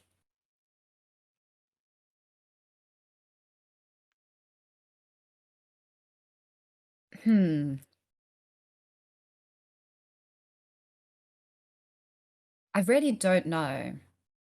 I think I have a really weird relationship with Brittany Simon that I've watched as a viewer for years. And I've sort of moved from a position where at first when I watched you and I came across your video, I was like, this white girl in a turban, like what's going on here? And and it sort of progressed from actually listening to what you were saying, you speaking about the levels and me thinking, oh, okay, this is just like a pop philosopher who's like trying to like sell this idea, and then actually engaging with it and being like, okay. And then actually having things happen in my life, not knowing where to turn for answers, remembering something that you said and being like, okay, right, let me introspect, let me get this. To like fangirling you and being like, oh my gosh, Brittany is like everything, like defending you against the haters, Oh my God, on our stop. private account, like, like boom, boom, boom.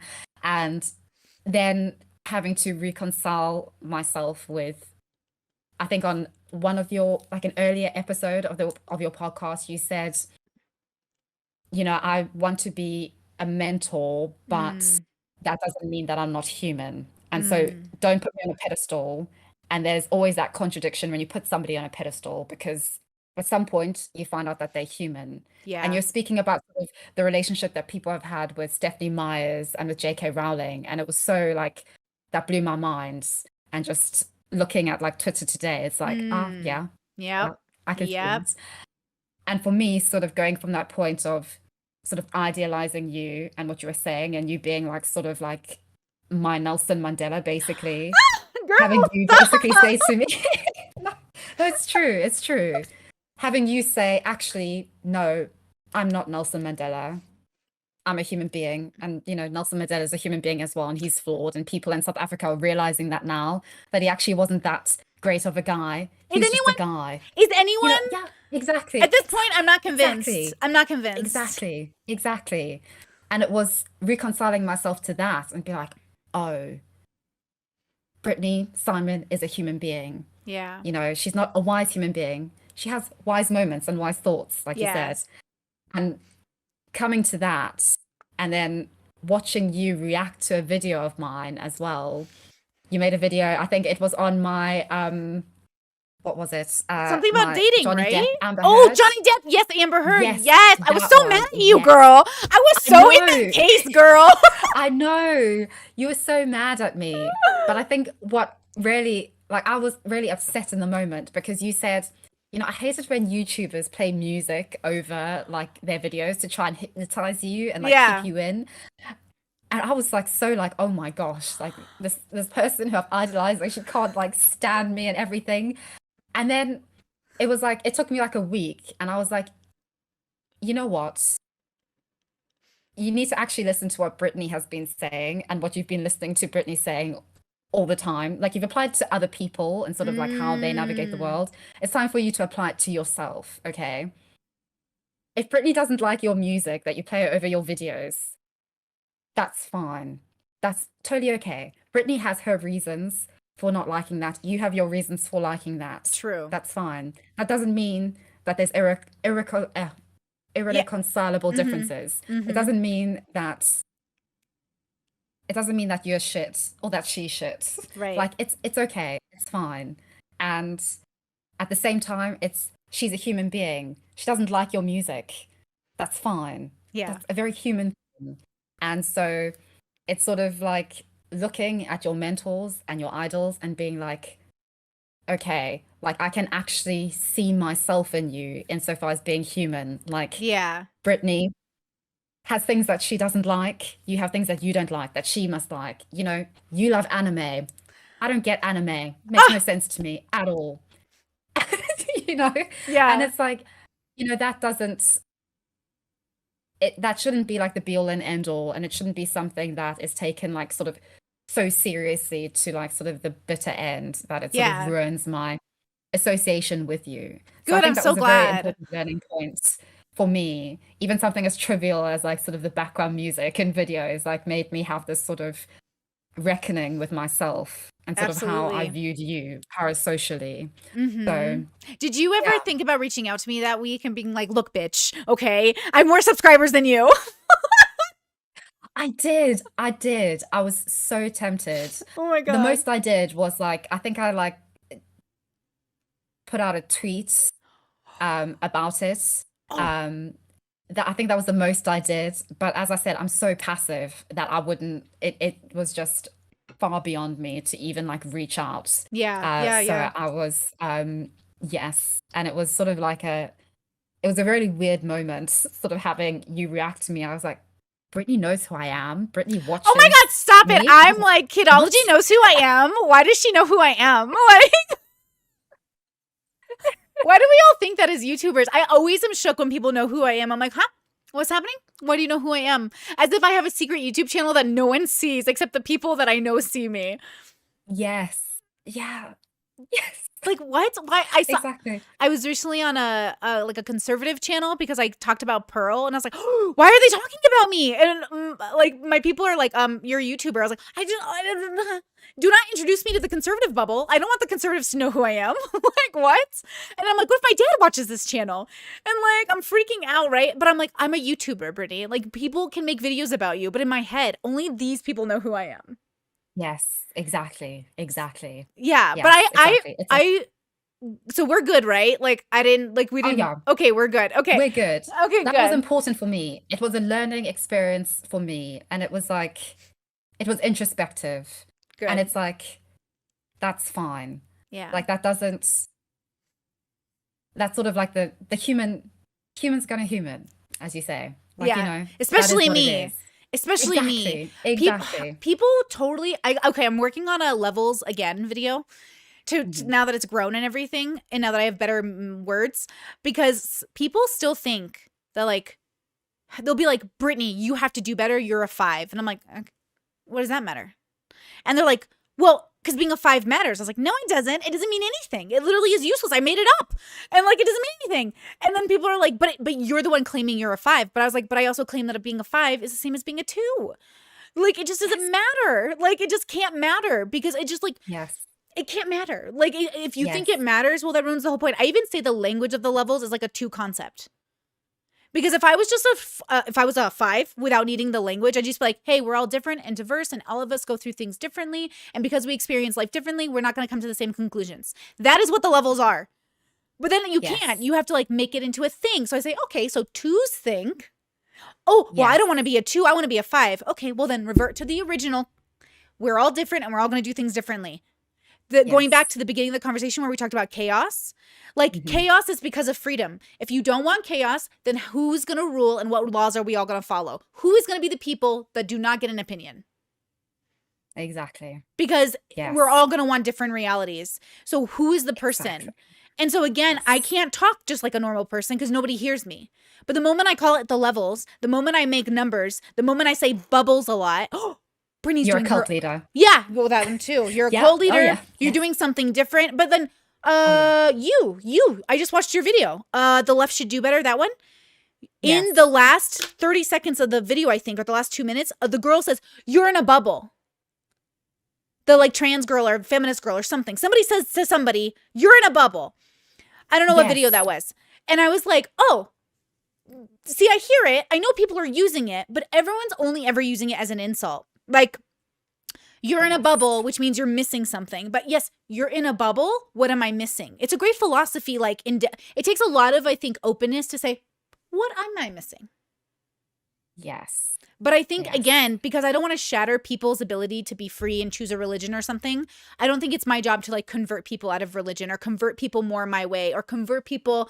I just want people to be joyful in whatever bubble they choose. And I just want to be happy in mine. Like the one I Exactly. made. Like I just want to live in mine too. So I hope we can do that. But the problem is I think my work will probably be centered around this for the next like 20 years. If we Hmm. really want freedom, we have to be okay with chaos. How are we okay with chaos? We have to ground ourselves. Yes. But I think that is Exactly. again, I have to create a lingo and then I have to create like a bubble so people understand like, oh, I'm jumping into Brittany Simon's bubble now. Yes. Because we can't just have the Yes. conversation. Nobody wants to have the actual conversation. Exactly. Exactly. That's the problem. Yes. How did you Completely agree with feel you. when what's his name? Salinger went after you. Sorry, who? Is that his name? Salinger? Salinger? DJD? What's his he's the black guy with F.D Signifier. that one. Why do I call him Salinger? Yes. I'm I not don't know. sure. Probably my dyslexia Yes. seeing his name in my head, and that's the name I came up with. But that guy, when he went after you, I thought that was really interesting because I'm like, oh, because I wanted to watch him for a while, but he's too progressive for me. Mm. Like there's certain Hmm. progressive voices I can't handle. It sounds the same as listening to a conservative. I just get like a Yes. headache because it's the same. It's just talking points. Like I'm like, where is your opinion? Like your real Yes. thought. So what did it feel like having Hmm. somebody with an obviously a script go at you the way he did? And he had other buddies with him, didn't he? Oh yes. Yes. So you Yes. got piled on. How did that feel? Oh. Oh gosh. Yeah, that was a lot. I think for me, it wasn't the getting piled on Mm-hmm.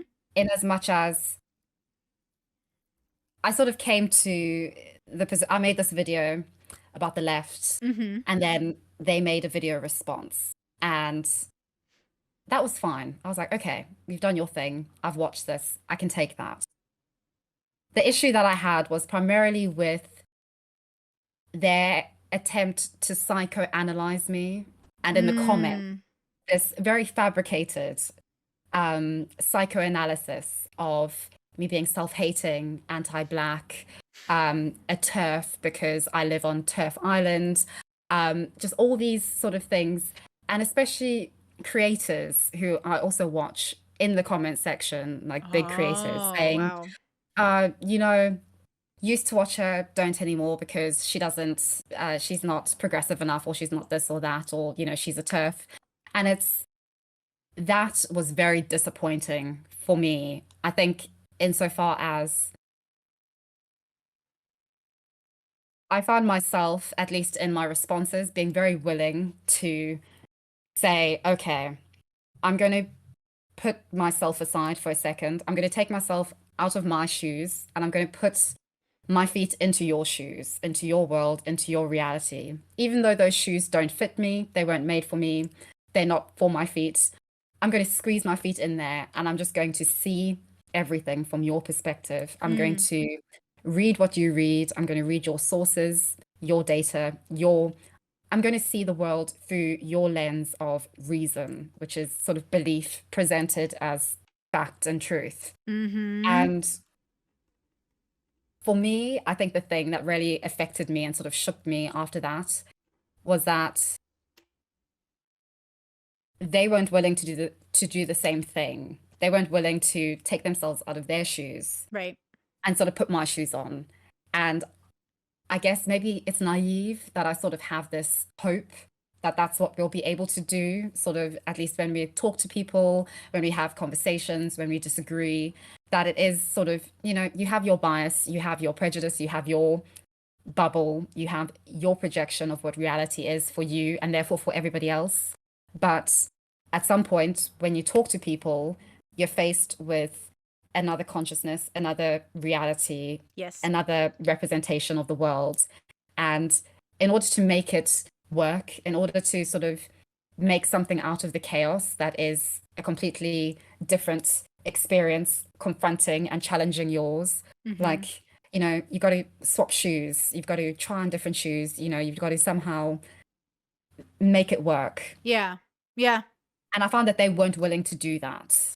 And that was what got to me. That sort Mm. of, and it was somehow all my fault that it wasn't happening, that the conversation and dialogue wasn't happening, because it wasn't a dialogue that was a dialogue of me saying, I accept that I'm this, that, and the other. I accept that, you know, you all know me better than I know myself. Yeah. I definitely wanted to approach them from, I think, very much sort of my allegiance to the levels, that idea of sort of appreciating that we have Yeah. different bubbles, different realities, but like, you know, we can still talk, we can still learn from each other. And it's like, I want to learn from you. I will try my best to learn from you and Yeah. what you see and how you see things. Please do the same for me. And that just wasn't there. That reciprocity that I really value and I think is so important to just being a human and sort of realizing actually none of us has the truth. None of us really knows. None of us is really as great Yeah. and all-knowing as we like to think we are. None of our experiences and none of our individuality is really that important. Like, okay, you're a transgender person, you have your experiences. Okay, that's great. You know, I'm Yeah. a black woman, I have my experiences. Right. None of us is really shit. We're just people, Yeah. whatever. Yeah. So I think that was for me what frustrated me a lot, that unwillingness on their part. And also them not wanting to talk to me. They don't want to talk I to you think at that's, all? Like, did you reach out? Did they reach out? Or is there, like, did they say? yeah, like before this whole thing happened, like FD Signifier, he emailed me, wanted to speak to me. I said, yes, let's do it. Then he didn't respond. I was like, okay, Okay. fine. Then this video happened a long time after, like a year after that. And I was like, okay, well, I want to talk to you. Okay. We sort of arranged to talk, but then he ignored me again. And I feel, and he's told me, like, he wrote this long email telling me not to speak to Destiny or to Vorsh or these like content farmers, all these people who are just going to try to make content out of me. He wants to talk to me in a safe space where we talk just privately. And not sort of in front of an audience, not live, whatever. I don't know if things have changed now, but it just did not make sense to me, at least not in the way of, I think politics, firstly, politics, you have to talk to people you don't agree with. You have to speak to your enemies. Yeah. If you want to change the world and change reality and get everybody on board, you have to speak to everybody. The Yeah. people you don't agree with, whatever, you have to like face the music. So that makes no sense. There's no safe space in politics. I think there's only safe space in your private life, in your private world. Mm-hmm. And yeah, it didn't make sense to me, but I'd like to speak to him, but he's been quite aloof. So I Isn't don't know that if so that's going to interesting? happen. That's happened to me too, where like people are like, oh yeah, let's collab. And then I never hear from them again. I'm like, weird. But like some people, that's Yeah. why I take note. I do take note. Like literally when I Yes. emailed Abba to first collab with him, he got back to me like right away. When I emailed Destiny, he got back to me right away. When I emailed you, you got back to me like right away. And so I was just like, oh my gosh, like that means so much to me that people are making an effort, because I really think like you're real people with real jobs and you're busy. So I really appreciate like the thoughtfulness. But okay, I want to really fast. This is what is so ironic about like every bubble. So so if you look at them and the way that they are unable to like jump into your shoes, it's so amazing. So one time when I was explaining the levels to my siblings and our family friend who's a priest, we were sitting at a table. Oh, wow. and like my sibling, oh, he's the best. He's like a year older than me. He's like great. And we love talking about philosophy. That's like our favorite thing to do together. So we have dinner a lot. And so we were having one of our dinners and my sibling goes, hey, tell them about the levels. And I was like, and he goes, do it. And I was like, okay, I'm not here to make a fight, but I'm gonna prove God's fake. Let's go. And so like we all had this like conversation, and I was trying to explain to them that like, look, in order to leave your bubble and to go into a new bubble, you have to like bubble hop to kind of be introspective to understand like how unreal our realities are before we start to realize like what could even be real. And so the priest goes, so just to clarify, I would have to basically sin against God in order to be more introspective. I was like, yes. And then my brother was like, yeah, I'm out. I'm not going to like betray God so I can maybe find something else. The same way I feel about progressives on the left who won't talk to certain people or like ban conversation. What they're really saying is I can't sin against my church in order to maybe find something new. Because if I find that thing is new, and think about it, the priest never even kissed a girl. Not even once, girl. He knew he wanted to be a priest at 12. He's one of those like gold star priests. Wow. He's really only ever been. So I'm looking at him. I think he's like nerdy handsome in a way that I like in a man. And I'm looking at him and I'm like, you could have been a great dad. And he said that. He's like, Brittany, if I ever find out this religion isn't real, I'll probably be a little sad that I never got to be a father. And I was like, and in my head, I was like, see, I can't tell him it's not real, even though in my head it's a construct and it's made up by a bunch of people who agreed this is what religion's going to look like. Mm-hmm. But he feels like he really knows God is real based off of like science. But then when he explains the science, it still is so much faith. Yes. And so again, what I'm really seeking is like a reality I can hold, a reality that I can really understand so I can say I know it. But otherwise, I don't know any of these things. I'm like relying on other people to know them and to tell me, which is fine. Yes. So same with the leftists. I feel like so many of them were like, I don't know what journey you're on, Brittany, but I feel like you've become like someone I don't recognize. I'm like, exactly. But I'm still the same consciousness. I'm still the same good person. I'm still trying my best. I'm just, maybe I'm wrong, but I feel like when I'm in a relationship with my partner, the person I'm supposed to trust more than anything, if I can't say certain words, or if I can't be a certain way, or if I can't express myself in a certain way, I'm going to feel trapped again. Right? So when I say I want a bubble where I don't feel trapped anymore, that means I can say things that might be a dog whistle in someone else's ears, but in mine is just like within the context of this reality makes sense. Yes. But again, how can I ask somebody to like threaten their livelihood? They won't have friends anymore, girl. They won't have communities. They'll be just like us. Who's my friend? What is a friend? Well, they all know. They all know what it is, because as long as they follow in tow, as long as they follow the script, they'll always have communities. Yes. And that's something I have to accept, that I found hard to accept in these past 2 weeks. Accepting that is how they navigate reality. That is how we all navigate our reality. That's how I, in my own way, do my reality. Yes. And it is that sort of, that trying to confront the chaos and understand the Yes. chaos, and then realizing that you don't understand it and you'll never be able to really understand it. But like, that is the human condition. And I think, that is, yeah, it's a challenge, but it is what it is. But I It don't mean is that what in it a bad is. way or in a, oh, it is what it is. I mean it in a, Yeah. it is what it is. So yeah, I would never yeah. want to take away any of their joys. I've been involved with so many different like amazing people throughout my life, but when our roads were supposed to deviate, they just had to deviate. But I really Mhm. wish, like the one regret I have is that I think I maybe with one or two of them, like past friends or whatever, I wish that we could have talked about why we can't be friends anymore, and I without politics being the reason, because if politics is a construct that we're now just living in this present moment in, but isn't something we want to continue, then why are we ending friendships on something that isn't going to continue if we get our way? Like if we get our way and we all get along and there's like tolerance, then why can't we be friends? Because I'm pro all the things you're pro. I just don't believe in your methods to getting there. I don't agree with the path. It's not that I don't agree with the conclusion that everyone should be loved and accepted. I just don't agree Mm. with the path.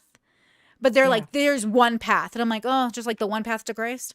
I'm like, why are you limiting yourselves? Like, why are we limiting? Right. But again, exactly. I'm so pro freedom that a part of me is like, I hate this, I hate this, I hate this. I love that you're happy. So I can hate it all I want, but I'm not here to push my agenda onto other people. Like, I don't want people to Yes. have my life, girl. My life is very for Brittany. Yes. It's just very for me. I don't recommend it for most people, but at the same time, I think the path that I took to get here, I think most people would quite enjoy. Hmm. Even if they only went on it for a little bit. They don't have to come to the same conclusions, but I think that if they ask themselves, like, do I actually want to dress this way? Start there. Do I really want to wear these clothes? And then where am I willing to like die on this hill? Like at work, I'll dress how I want. Like, I mean, not dress how I want. Sorry. I'll dress according to the rules. You know, like even for Hmm. YouTube, I'm always like, does this show my nipple? Is this see-through? Half my clothes are see-through, girl. So I'm like, okay, is this YouTube appropriate? And like I come in from the camera and I check the lighting and I'm always worried because in my everyday life, I'm not thinking about whether my nipples are showing. I'm at my house. Hmm. So again, I'm willing to be a part of a society where I have to change a little bit. I think that's good. But we shouldn't. I'm surprised the leftists are so secure on the hills they die on when their parents are dying on the same ones right now. Just it looks different, but it's the same. It's the same Hmm. hill. Like if our parents are going to die on the hill of not pronouncing people correctly, like why are you dying on the hill of pronouncing people correctly? Oh, very, very good point. I just don't Yes. get it. I know I'm sure it makes sense. I just don't get it. But I'm Yes. sure it makes sense. Yes. I just don't get it. Now, I have to ask you two questions. How is your Mhm. bladder doing? I have an unusually large bladder, Ugh, so I have I an mean, unusually I'm small one. all right.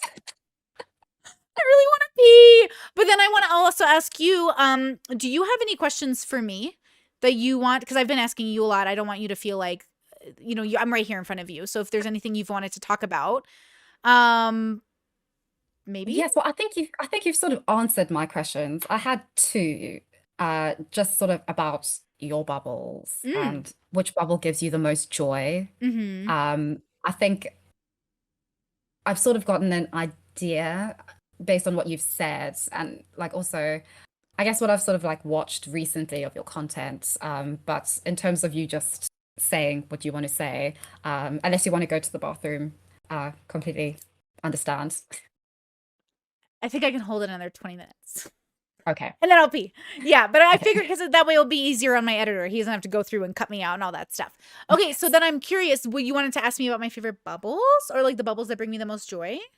Yes. Like what bubble brings you the most joy? Like that. Uh okay, so honestly, my favorite bubble is the one I made. That is the only Hmm. bubble that 100% always brings me joy. And then other bubbles facilitate and add to that joy. And then sometimes they take away from that joy. So I try very hard to be very balanced with when I'm spending time with other people. So I think like Hmm. a bubble is created the moment me and existence have a relationship in a very particular way. So if I'm like the nature bubble and I'm chilling with a bunch of like animals out in a forest and there's like no human beings, I'm in the nature bubble. And now I am at the mercy of the bear. or the mercy at the whatever cougar lives in this forest. Like I am at the mercy of, this is not my bubble. I didn't make this bubble. I'm visiting this bubble. So I love to visit the nature bubble, but I'm not going to lie and pretend it doesn't give me gray hairs and anxiety that I'm going to get attacked by a bear sometimes. So I love that bubble, but see how it doesn't quite make me feel at peace and relaxed and safe because I'm kind of on edge with what existence could be interacting with me. That's how I feel about every bubble. I feel that about my job. I feel that way about life. I feel that way about my family. I feel that way about, I don't love existence. My favorite part about existence is obviously my partner because he is a part of existence. He's interacting with me and I'm interacting with him. But otherwise, I always have some level of anxiety. Even with my friends and family that I love so much, which is why like we've really created a negotiation system that allows us to say, I'm going to go do something else. Even sometimes I'll go visit my like siblings. Like I'll go to California to visit my family and I'll say, oop, we've had too much time together. I'm going to go take a walk. My parents have 5 acres. So we just go, oop, we're going to take a walk. Like we're going to separate. It's not a rejection. It's a, I'm losing spoons and I love you so much, but you're not actually giving me any. You're taking them away, but not because you're a bad person. We're just not vibing right now, right? I think a lot of people think if you're friends or family or even in love, they should always 100% be a good source of energy. As if they're not also human and they also don't have bad days and they also don't have grumpy moments. Like, so I've really tried to accept that every bubble I visit will always be a part of giving me joy or not joy, depending on how I am approaching it. So the responsibility does fall on me to remove myself when I'm done or to be a different version of myself. Like when I was in Miami visiting like Abba and Destiny, Molina and everybody, it was so fun. And I'm in a new bubble that's not mine. I'm like, okay, Miami bubble. Like, never been here before. Florida bubble. Never been to Florida. Let's go. And, you know, Abba's telling me stuff and Steven's telling me stuff. Molina, they're all showing me different parts of Florida and I'm having so much fun with them. But I was not in the bubble I chose. I was in a bubble I chose to visit. And I'm visiting with this idea. So I made sure my spoons were good. Molina took me to the beach to hang out with hippies, which I haven't done in so long. I was in a crowd of like hundreds of people and I was like, whoa, I haven't been outside in a long time. Like I've been definitely like in my house. And then Abba took us skating. We went roller skating. Like it was so fun. I remember you speaking about that on Destiny's stream when Abba hit you. That was great. It was, that was so brilliant. Fun. And I was just like, oh my God, like we were having and I'm like, this is not stuff I do in my life. But after we streamed with Steven, I remember a comment really stood out to me because I really like it bothered me, but I wondered why it bothered me. And the comment said, there's no way this girl has an autoimmune disorder. There's no way, she's way too energetic. And I was like, oh. So at first I was really upset because my autoimmune disorder is making me really upset as a person. I'm just like having a very hard time with it, but I'll get past it. It's not a big deal. Millions of people do this every year. Okay. But I'm still being like a baby about it. And during that stream, I was like, Brittany, you're going to go do the stream and you're going to put every fucking spoon you have into the stream so you are a good guest. And then you can crash later because none of your friends will care. And that's what I did. I like went into that stream. I put all my energy into it. And then when we hit dinner, I was like, and they're like, Brittany, I was like, I'm awake. And then like my rash was out because my autoimmune disorder, like I was like a mess. By 6 o'clock, I was like, I look like trash. And I was literally like, and they're like, Brittany. And I was like, oh, and like here I am with my YouTube friends and I should have even more energy. But they all know I'm sick and they were all so good about it. Like they didn't judge me. They still had me. I still came out with them. They allowed me to be myself, right? But the internet, that really frustrated me, that comment. But then I realized like also compliment because I ended up doing what I was supposed to do. I gave my all to work and then my friends got subpar Brittany. Yeah. You know what I mean? But since they are my friends and they accept me, they didn't have a problem with it. It didn't even faze them. It feels like it didn't even faze them. So my favorite bubble is always the one I made for myself because it's the only time that I can just be unfiltered and by myself. Yeah. And then my partner is exceptional because he's the only other person who, again, can be in my bubble. But still, like, if I'm having like a low spoon day, maybe because of work, I don't always do very well even with his company. Not that I don't want it, but I sometimes just need to take a shower and decompress. And like, well, if he follows me into the shower, I'm not really decompressing, am I? So again, my favorite bubble is always the one I made. But man, I'm so glad I can bubble hop and visit because like, what a blessing. Like what a skill though. And it has to be on me. The responsibility of that bubble hopping to have a good time has got to be on me. I'm the only person who knows my spoons. Right? I'm the only person who can tell like, oh, I'm going to get like, I'm not going to have fun in like the next 30 minutes if I don't get some water or food. Or I'm going to become like a bitch in about 45. And I usually tell my people like, hey, Brittany's about to get I told Who was it? Someone in Miami. Oh, Abba. I guess Abba was like, Brittany eats so much. I was like, if you don't get me food right now, I'm going to grab you by that hair of yours and just slam you to the ground. I'm going to get so angry. And he looked at me. He's like, I don't eat food that often. And I was like, and I was just like freaking out. And I was like, I need food. Like, how do these people live with no food? And so like, he was like really sweet and we got food and stuff. But like, I'm trying to be as open and honest about me because I know I'm the problem. Like, I know I'm the problem ultimately. I think we're all the problem. Yes. And so if I just like focus on myself being the problem, I can fix it without diving into Brittany's the problem literally, so she should kill herself. Like, don't go that far.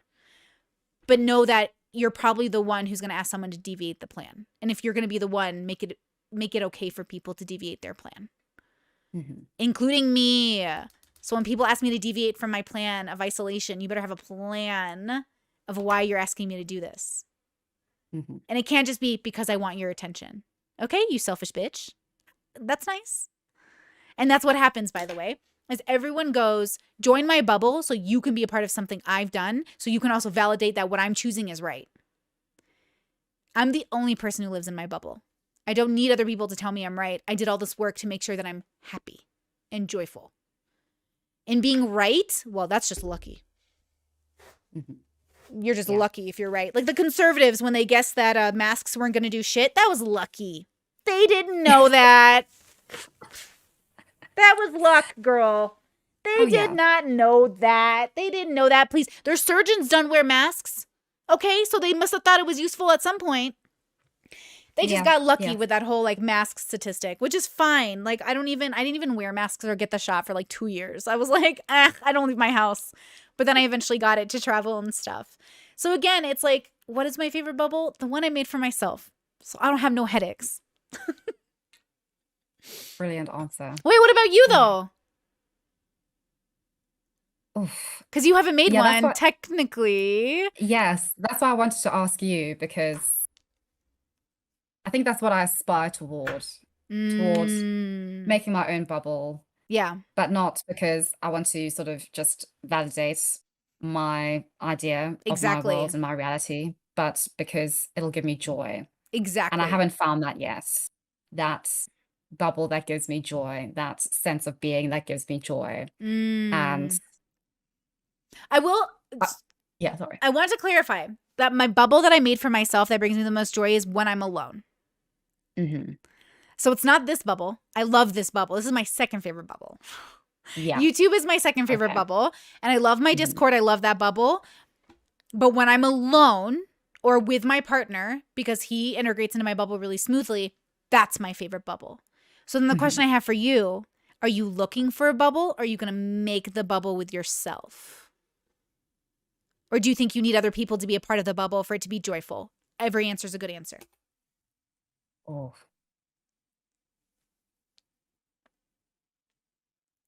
I think when I think of the moments that have given me the most joy or the most access to joy, it's involved me being with my closest friends and just being with him.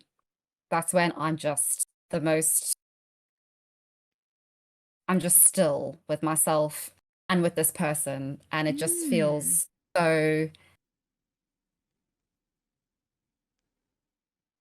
unimportant, but the unimportance of it and just the naturalness of it is just so important, because it's just so foreign to everything else that I experience, to all the other standards and expectations that I place on myself, that other people place on me, that other bubbles, etc. And so if I can get that in sort of making a bubble on my own, where I can get that sort of joy, that sort of stillness, that would be incredible. I don't know if I can get to that point on my own. I don't know what that would mean, but I also know that I'm very young, and that I'm also very impressionable and very susceptible to the opinions of others, and I'm very passive. I'm very insecure.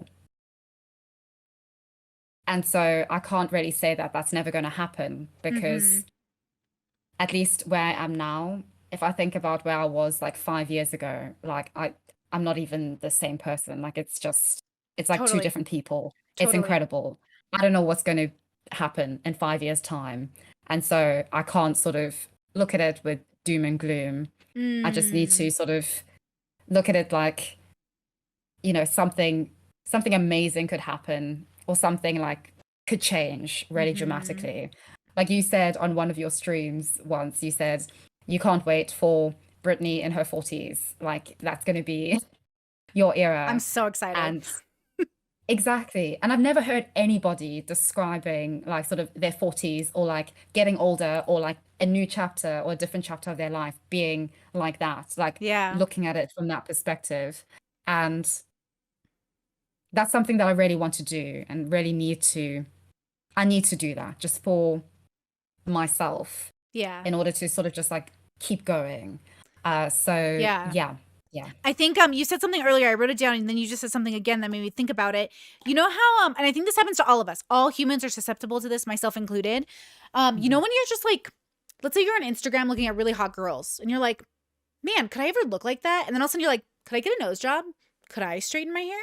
Could I do this? And then you're like, do I want to be a hot girl? And then you're like, wait, could I even be a hot girl? It's like a weird question to ask yourself. Like, why do I have this desire when I didn't even want it 5 minutes ago? Oh, it's screen addiction. No, I think it is a something in us, because we're herd animals, where we want to be like the people we think are pretty or nice or smart or interesting, and then we want to be one of those people. Like, I want to be a pretty girl, but like at the same time, like I'm not really willing to do what it takes to be pretty in this bubble. So I'm going to be pretty in this Yes. bubble. Right? So Hmm. it's like, where do I feel? It's like, literally, it's like you're making your like little character, like your avatar, but then it's like, oh, I listen to punk rock music. Cool. Which one? I listen to classical. Great. Which one? Which bubble are you in? It's like they're all so diverse and awesome. So I think about that happening to all of us at all times, including one of the things I struggle with is like that social norm of, yeah, you can't just go away for years at a time. I'm like, can't I? Can't I? And then I'm like thinking, I'm like, how do I make this happen without it being a rejection to everybody in my life? Like, even going to Europe, funny enough, my parents are really happy for me, but I think it's because now they don't have to deal with the reality of their daughter who isn't like them being close by. Hmm. Now they get the reprieve of, well, she's in Europe doing Europe things. So, not my problem, right? But if I'm Yeah. close by, and then I feel it when I'm close by, I feel a desire to conform to my parents. Like, I call Destiny to ask him, like, hey, what do you think about a religious ceremony, like a blessing? My parents are like, I can find a loophole so my parents can recognize my husband as my husband. But the problem is, I'm not doing the loophole for us. We're doing it for them. Hmm. But then they don't want me to do it just because it will appease them. They want me to do it because I want to. So now we're at a Yes. crossroads Mm. where we're looking at each other and we're like, cool, I love you. But it looks like we're going to go away for a while. Yeah. And so it's like this struggle of asking ourselves, like, do we actually want these things, or are we just in a bubble right now where having those things would benefit us immensely? Which is why I Yes. like my bubble the most, because I really just have to do what I want. I really just have to live within Yeah. my values, which sounds crazy. But I also think I think there's an unhealthy version of this, like an isolated, toxic isolation where you're like, the world sucks and I'm the only one that's smart and I'm the best. It's not like that. It's like, the world is great. I love you so much. Just like Netflix, though, I need to switch over to Hulu today. So I'm going to like reject Netflix. But like, I love you. I'll check back later. Like, I'm just switching the channel. Exactly. That's it. Yes. I'm not trying Yes. to cast judgment. I'm trying to just change the channel because I have a limited life and I'm going to die. And I would like to experience different things. But if I Yes. just see the Yeah. same group of girlfriends for brunch every weekend, Hmm. that's great, but that's not fueling my desire for curiosity. My curiosity isn't being satisfied. Yes. And so I think that's Yes. what people miss is like it feels really good to have friends, but then you always wonder, what if we did this? What if we didn't go to brunch every weekend? What if we did skating? Getting Destiny out of the house to come skating took like a good 20 minutes, okay? It took a good 20 minutes. I was like, Melita has her skates. I have my skates. Abba has her skates. You better put on your skates. And like, we're all like basically bullying him. He's like, fine, I'll fucking go. And we're like, you better go.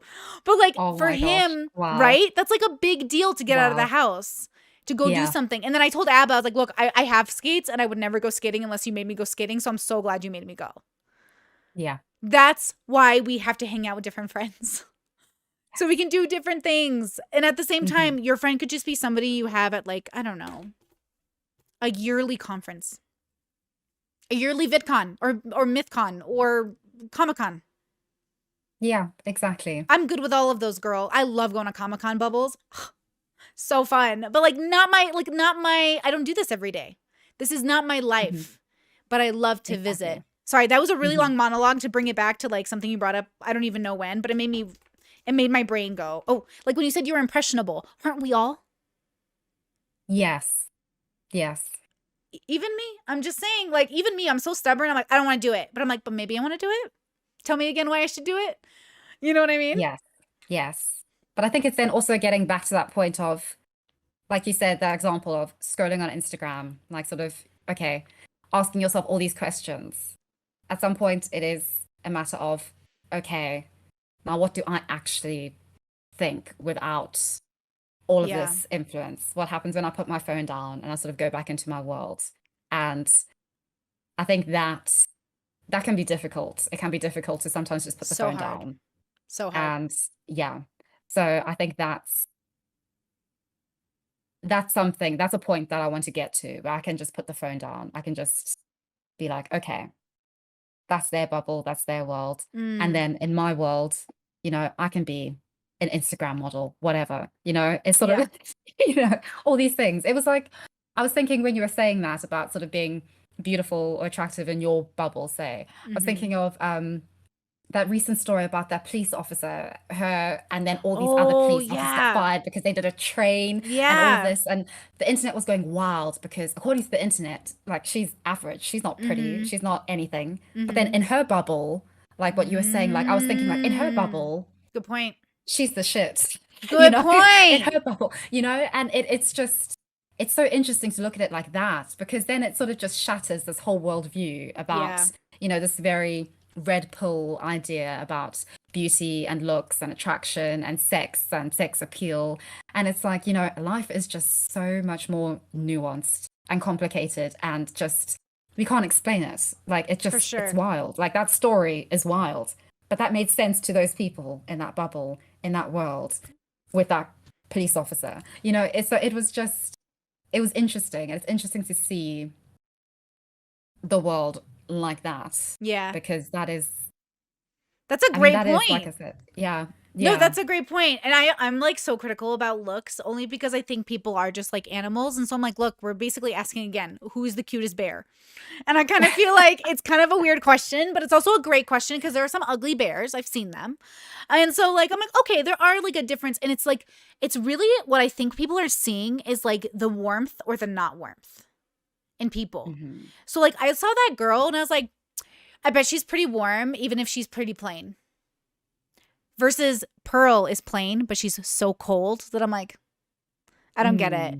But then in her circles, maybe Pearl is beautiful because men want cold women who seem distant because that means they don't have a high body count.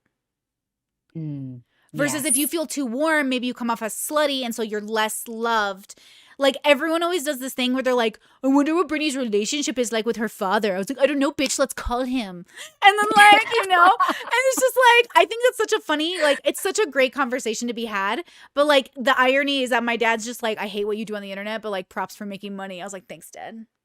Like, you know what I mean? Like, I have a great relationship with my dad. He's like my best friend. But at the same time, I understand that in their stereotype of dads, they might have shitty dads that don't talk to their girls because, and that's why they had to go to OnlyFans. I get it. Daddy issues is a thing. I think I had more mommy issues growing up, though, to be honest. And I think people forget about that. I also am rebelling against my mother.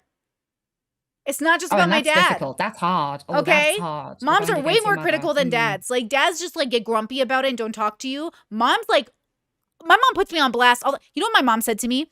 Because my partner is foreign, even though she's an immigrant, but she's like, is he only marrying you for your green card? I was like, no. And I was like, and now that I'm moving to Europe, she's even more like okay with it. Because she's like, okay, so he's not trying to be an American. I was like, not everybody wants to be an American, mom.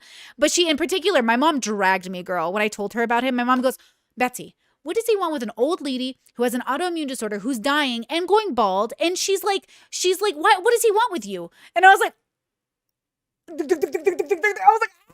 And I was like, Mom, Yeah. you should go on Fresh and Fit, Mom. You should go on Fresh and Fit. Yeah. But like, the truth is, she's kind of right. What does some guy want with some girl? And I tell him all the time, I was like, are you aware that I have medical problems? I have a mental illness as well. Like, yeah, it is a big deal. But that's why the love will stay strong and true, because he's in love with my consciousness, even if I'm sick. And you can't explain it, Can't explain it. Yeah, it's like with red pills, like, oh my God, she like wears a weave or she wears a wig. And it's like, well, but there may be somebody out there who's like okay with that. Literally. Who knows why? It's not that simple. Yeah. It's really like it's a whole thing. I don't think they fall in love. Like, I'm a romantic, so I want to fall in love. I want to meet like that person. Yes. Me too. Like, I want to be with the person who really like romanticizes and again, not in a toxic way, but in a, wow, we really like, we're going to do life together. Like, we're really going to do it together. Like, those guys that are like, oh yeah, I go to my guy friends for my feeling stuff, and then my wife doesn't get any of it. I'm like, I would feel deprived. I would feel, my parents though are they talk to each other. My dad doesn't confide in his male friends. He confides in my mother, and vice versa. Mm-hmm. Like, they talk to their friends about stuff, sure, but they really ultimately come to one another because they really created their own bubble together. Yes, like you said, like theirs was a love marriage. Like, after your mother got a divorce. Yes, wow, marriage. You really listen when I talk, girl. I appreciate you. I appreciate you. I appreciate you. Yes, true. Yeah, they're in a really beautiful love marriage. And I just I told my mom, I was like, this is your fault I'm marrying this man in Europe because I'm in love with him. And like, I saw you do what you did for dad. So you think I'm not going to go across the ocean for a man? You think I won't do it? I'll do it right now, girl. And it's all because of her. Like, she's got to be on. And it also, she's ultimately the reason I also left my last relationship fully, because I saw my mom try to make it work with somebody. Well, I didn't see it, but I heard stories about her trying to make it work with her first husband, the arranged marriage. And this woman, it was just like it was so bad. And so I'm like, this could be my life, and I don't want this to be my life. Yeah. You know what I mean? So yeah, I'm about to go oceans, girl. Please. Yes. Please, girl. I'm ready. I didn't wait 33 years and be picky as fuck for 3 years just to say, you know what? If I don't pick this man, I told my mom, if I don't pick this man, I deserve to be alone for the rest of my life. He is exactly what I asked from the universe. And I know you guys can't see it because he doesn't look like the masculine man everyone thought I would end up with, but he's better. He's so much better. Yeah. Oh, it's so good. I'm so excited. I'm so happy for you. I really am. Thanks. I honestly I can't explain like how good of a person he is unless I give away all my like medical history and all my problems. But like, he genuinely is just like a really warm and good person. And I think that's so underplayed. Like Myron and Fresh and Fit or whatever, they don't understand how valuable it is to have a kind partner. They're just so convinced that these girls will just take what they can get and they'll give them scraps or whatever. And I'm just like, I don't want your money, bro. And maybe it's because I make money that I'm like, what good is your money? What good is it if I'm going to come home every night crying and you're not going to be there to like console me and watch anime? Like, what's the point? What's the point? Exactly. And I just think, when they get old and nobody cares about them, and, nobody cares about Fresh and Fit and the whole brand and the whole like sort of bubble that they have, who's going to care? Yeah. Like, who's going to care for you? Who's going to be there, not like caring for you, but who's going to be there validating your humanity and your mortality and, the fact that you're on the edge of death, who's going to be there with you for that? And I think because of like, I don't know, just everything like plastic surgery, just the internet, you can sort of make your own image, everything, just, God is dead. We've given up on God.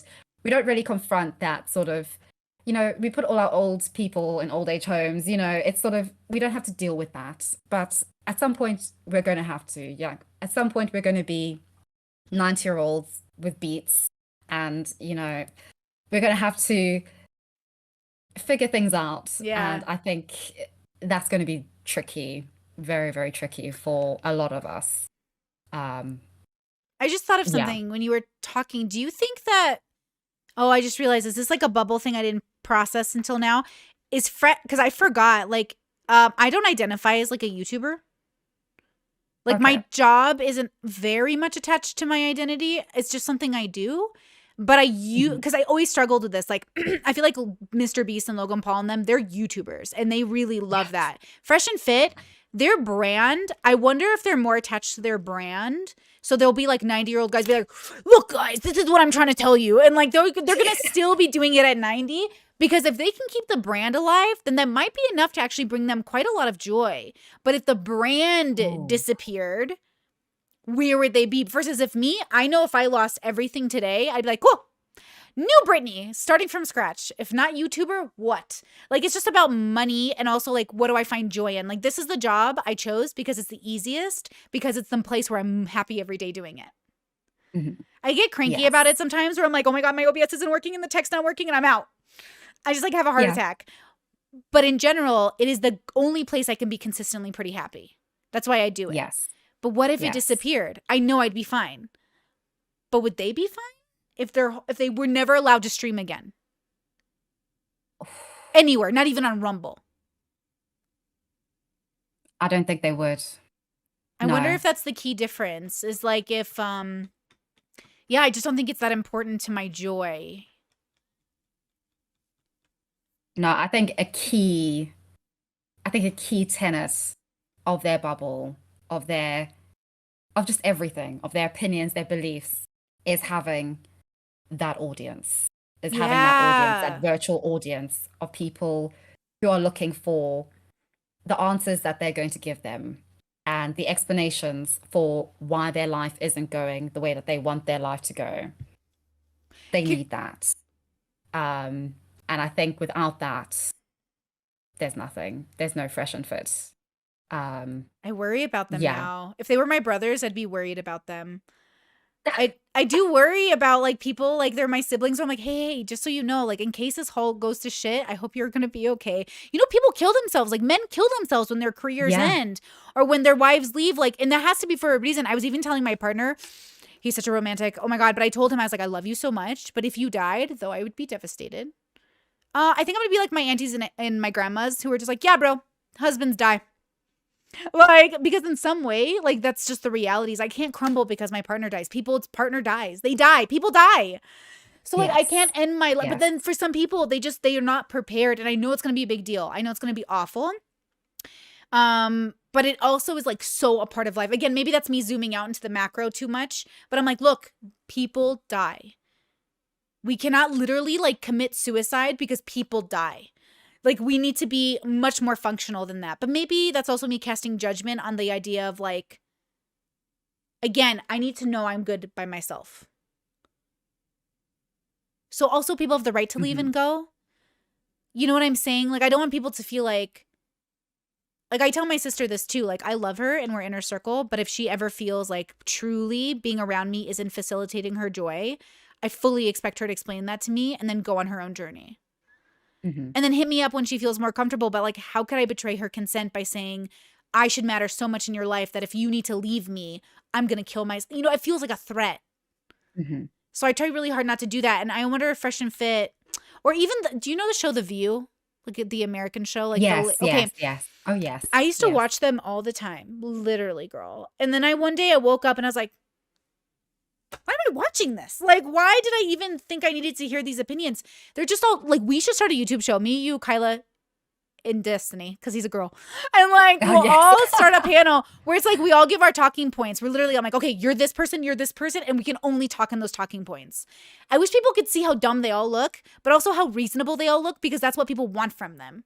Fresh and Fit give the perfect talking points for their audience to feel reassured. So it's a constant loop of symbiosis. Like they are, is that a word? Like, yes, they are literally in flow together because they're giving each other what they need.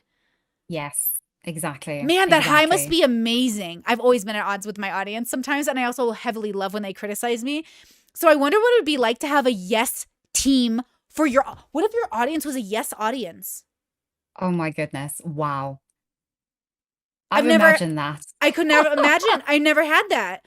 Maybe that's why YouTubers do the general populace YouTube, so they can get the yes audience. Yes, I feel that that has a lot to do with a lot of the appeal of the tribes. Holy fuck, I never even thought about it that way. Like, you know, Because the relationship, it's reinforcing your reality and what they need from Yeah, that reinforcement. And it's just, it's sort of a perfect relationship, but it's also like a prison totally. Oh my, for everyone. you're what do they call it? You're a slave to your audience. Yes, yes. I could never. I And would they sort of a die. slave to the perpetual state that they're in and don't Mm-hmm. really get out of that or like sort of think actually critically about that and Mm-hmm. themselves. Mm-hmm. So yes, I think it's a sort of prison, two different prisons, but still prisons. Yeah. Uh, I think I wonder because they're all the fresh and fit guys are always like, "Go ahead, Brittany, then go on their show." And I was like, I don't go on shows where I have to like. I get frustrated having to move too much in a bubble, and I think I'd have to go really heavy into their bubble. And I think that Destiny's much better at that than I am. But mm, you know how they're always criticizing women for having like yes girlfriends, like girlfriends who only reinforce bad behavior in you. I'm like, yeah, but mm, your audience is doing that, but not really. Cause like, okay, they're the same as OnlyFans girls. All these men are OnlyFans girls, or they want to be women because they think women have an easier life. Women want to be men. I hate everybody. Okay, so everyone wants to be everybody else. But you know how, like, and I'm sorry, tell me if I'm keeping you at all, but now I'm having like this no, thought. no, no, no, no. Okay, Continue. so like, an OnlyFans girl could stay in shape, make money, have a Bugatti, and be like, that's why OnlyFans is good. Fresh and Fit could say, yeah, but you're still on OnlyFans. But I look at Fresh and Fit, I'm like, you're in shape, you have a Bugatti, you're like all these things, that's great, but you're still Fresh and Fit. It's like, I want them to understand, like the way Fresh and Fit looks at OnlyFans girl, I look at kind of both of them, where I'm like, this cannot be your whole identity. Hmm. It can, but I don't think joy, real lifelong joy, is found in things that could be destroyed when the economy changes. Exactly. If OnlyFans Exactly. crashes because it's a company, where's your identity? If YouTube crashes because it's a company, where does your identity go? If it Yes. disappears based off of how culture changes, I wonder if we could realize that our identities could stand the test of time, which goes back to the idea of like, Mm. I think it was Preach. I could be wrong, but I think it was an Abba and Preach video. And I think it was Preach who said something like, oh, my wife doesn't say the N word. She's white. And a part of me was like, do you mean ever? Like, even in sentence, even if you guys are talking about grammar, like ever? Like, I couldn't imagine never saying a word. Like, what does that Mhm. mean? Do people literally go their whole lives without saying a word? Or do people mean, oh, yeah, she wouldn't use it. It's not part of her vocabulary. She's white. Or does it mean I married a person and this person can never say this word? Because, like, I can't imagine marrying someone and not in the privacy of our homes, in the safety of our bubble, being like, why do you think people have a problem with the F slur? And then just saying, we wouldn't say F slur. Yes. Exactly. Because, like, Exactly. we're not on the internet. Like, we would just talk. Because, like, Exactly. you know what I'm saying? So I think I Yes. look at the world and I wonder if they know, like, could you imagine being in a relationship? I assume you've been in one, maybe, where, like, the politics trumps the relationship. Yes. Like, do you Where know the what I'm prison saying? of the outside world comes Yes. into your home. Yes. Like, why are you in my Yes. relationship? You're not dating me. That's the Exactly. world. Why are we bringing it into our Exactly. relationship? That's why I always say the personal is not political. Don't make it political. Mm. Don't do that. No. Mm-hmm. That's a construct in and of itself. Totally. So Keep that interesting. no. Because that just destroys everything. I mean, why would Mm-hmm. you want politics is misery. Why would you want Totally. to bring that misery into the most important relationships that you have, into your private, your actual safe space, your own Literally. personal curated bubble, your home, the people who you love for them that you can't really explain to anybody else, that you don't have to explain to anybody else. Right. That's just, it baffles me. That's Could, why I say I'm not political, because that's what I care about. I care so much about the private sphere, that place where I can be me. It's so yeah. important. And So it's just, important. I can't, I don't know, it's probably my fault. I can't communicate this well. Because in saying this, people are just always telling me, oh no, you actually are political, or like you're just a conservative. Because if you say that you're not political, then like you're this, that, That's and the like other, a and dog it's whistle this for whole like thing. libertarians or some shit or some Exactly. conservative Yeah, bullshit. yeah, Yeah. It's like exactly. when Yeah. I have conservative Yes. family members that go, I'm not a Republican, Brittany. I'm a conservative. I was like, oh my God. Have you ever voted for anyone other than a Republican? And they're like, no. And I was like, okay. Like, I get it. It's the same way I say I'm a Democrat or not a Democrat because I've never been a registered Democrat, but I vote Democrat. Yeah. So, okay, it depends on how we view these realities. Again, I think like this is what's so amazing about picking and choosing your own bubbles and saying like, look, I'm going to visit. I love you guys. This is great. I love going to this bubble. Like I love my gay bubbles. I love my feminist bubbles, but man, I can't live there anymore. You imagine you're in bed with the love of your life and you're like, oh, you're such a dirty little slut. And I was like, oh, babe, because of the patriarchy, would you mind like actually not using that language? Because of like, da, da, da, da, da. And it'd be like, bro, like I don't want my politics to be Oh in the my God. bedroom, Yeah. but I also want it to be, I know my partner so well. He's so safe. They're so safe. I never have to worry that if he's saying something in the privacy of our home, it reflects some deep, dark philosophy or political idea he has that he hasn't told me. Now, we're unorthodox in that way. We're like super transparent people, mostly because our anxiety spikes the moment we think someone's like not feeling safe enough to be honest. And so we're like, what did we do? What should we do? What do we like? What happened? Is there like, is that because that's what you hear in relationships? You hear like the number one reason people like end up separating is either a lack of communication, children, finances, sex. Well, like all of those things are communication. Something went Yeah. wrong in the communication. So we go pretty aggressive with the transparency. But again, it's supposed to be not only I know this person is good, so we've established that foundation, but then now that we've established it, everything they say afterward should be taken in like good faith, and then we should dissect it. Which is again why when people leave over politics, I get my heart broken because I'm like, I'm a good person. Exactly. I try really hard Yeah. to be a good person. Like I promise you, I don't Yeah. have like these internal thoughts you think I'm having. Yes. Exactly. Yeah. It's so It shatters strange. me as well. Yeah, that's something. It does get to me. It really does. Yeah, it hurts my But I also have feelings. to like get to that point of like, okay, that's their bubble, that's their reality, that's Yeah, how they see things. And I have to, you have to just, it's a contradiction and it can be vexing, but it's also, that is life. That is the that human is life. condition. And so it's, Yeah. yeah, Humans are yeah, going to human for real, real. And again, I'm not saying anything I say exactly. ever to dismiss the reality of our struggle. Like everyone struggles. I think it's Hmm. to give yourself comfort. Again, the levels are for you as an individual, they're not for people. They're supposed to remind you you're okay. That is how they are, which means you get to right to be how you are, and it's okay. In the same way, because if you start demonizing them, that's why they feel justified in demonizing you, because you're running into Yes. that same idea that everyone should be like me. Everyone should be like themselves. And Hmm. hopefully, even though we're different, we can get along somehow. Yes. Because it's not going to Yes. be perfect. And not everybody, like, I don't fall into this like woo woo bubble that's like everyone deserves love. Like, everyone deserves nothing, probably, because like we're animals evolved on a planet. I don't know what that means to deserve anything. Like, again, I don't know why. I can't go back to thinking I deserve something. But I will Hmm. say that in a relationship, I think I should get what I've negotiated for and what I've consented for. And I should Yes. have what I've consented to. And I think that that's my goal, is to say, I hope you consent to this relationship with me. I want to consent to it with you. And I want us to consent every day. Like, hey, did we change anything today? Nope, great. Same old, same old. But I don't want to wake Hmm. up in 30 years and look at my partner and not know who they are. And I think that's my responsibility. Yes. Yes. Definitely. And I think that's all you can ask for, sort of in Yeah. terms of with that person.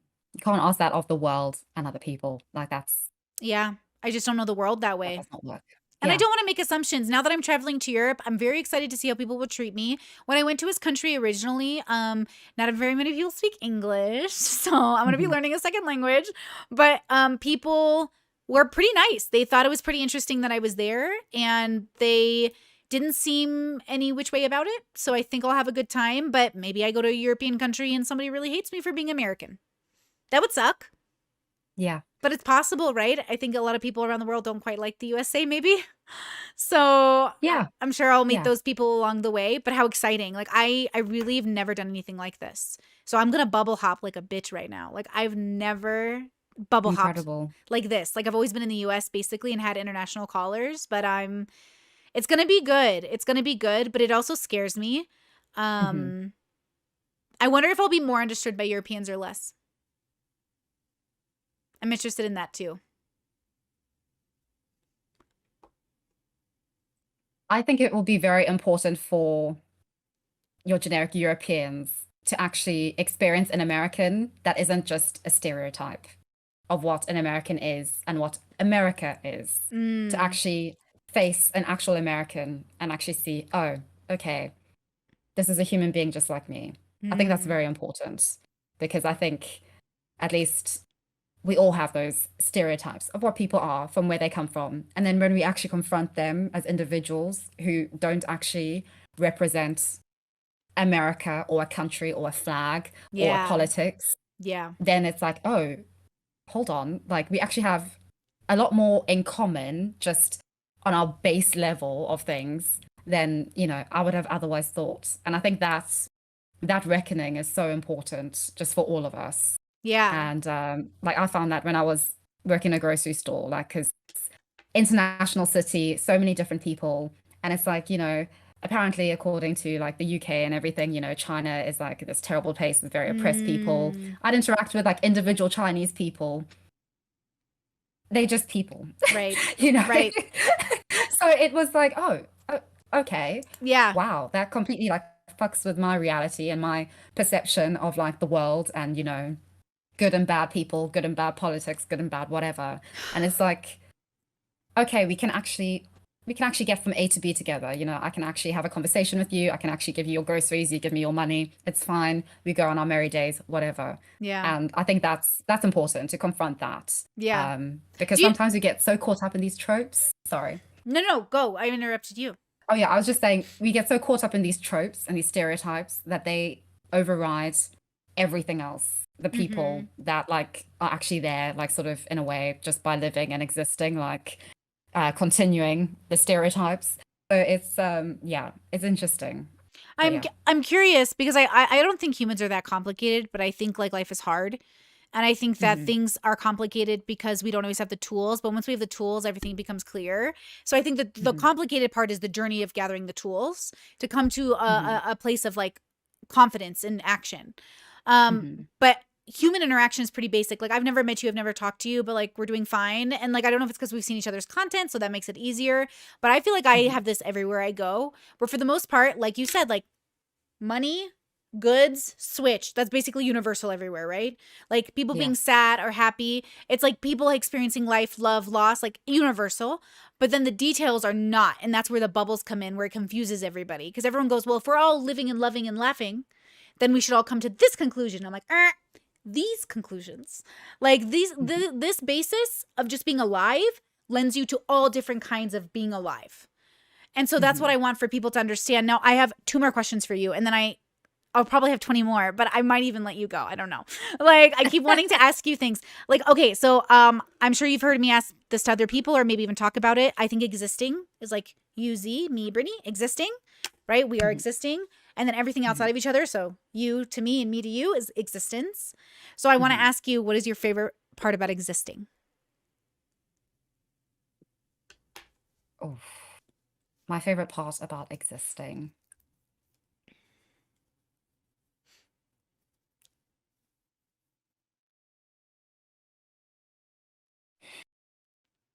Oh, that's a difficult one. I Actually, change all your mine all the questions have been time. difficult, but this is, oh, wow.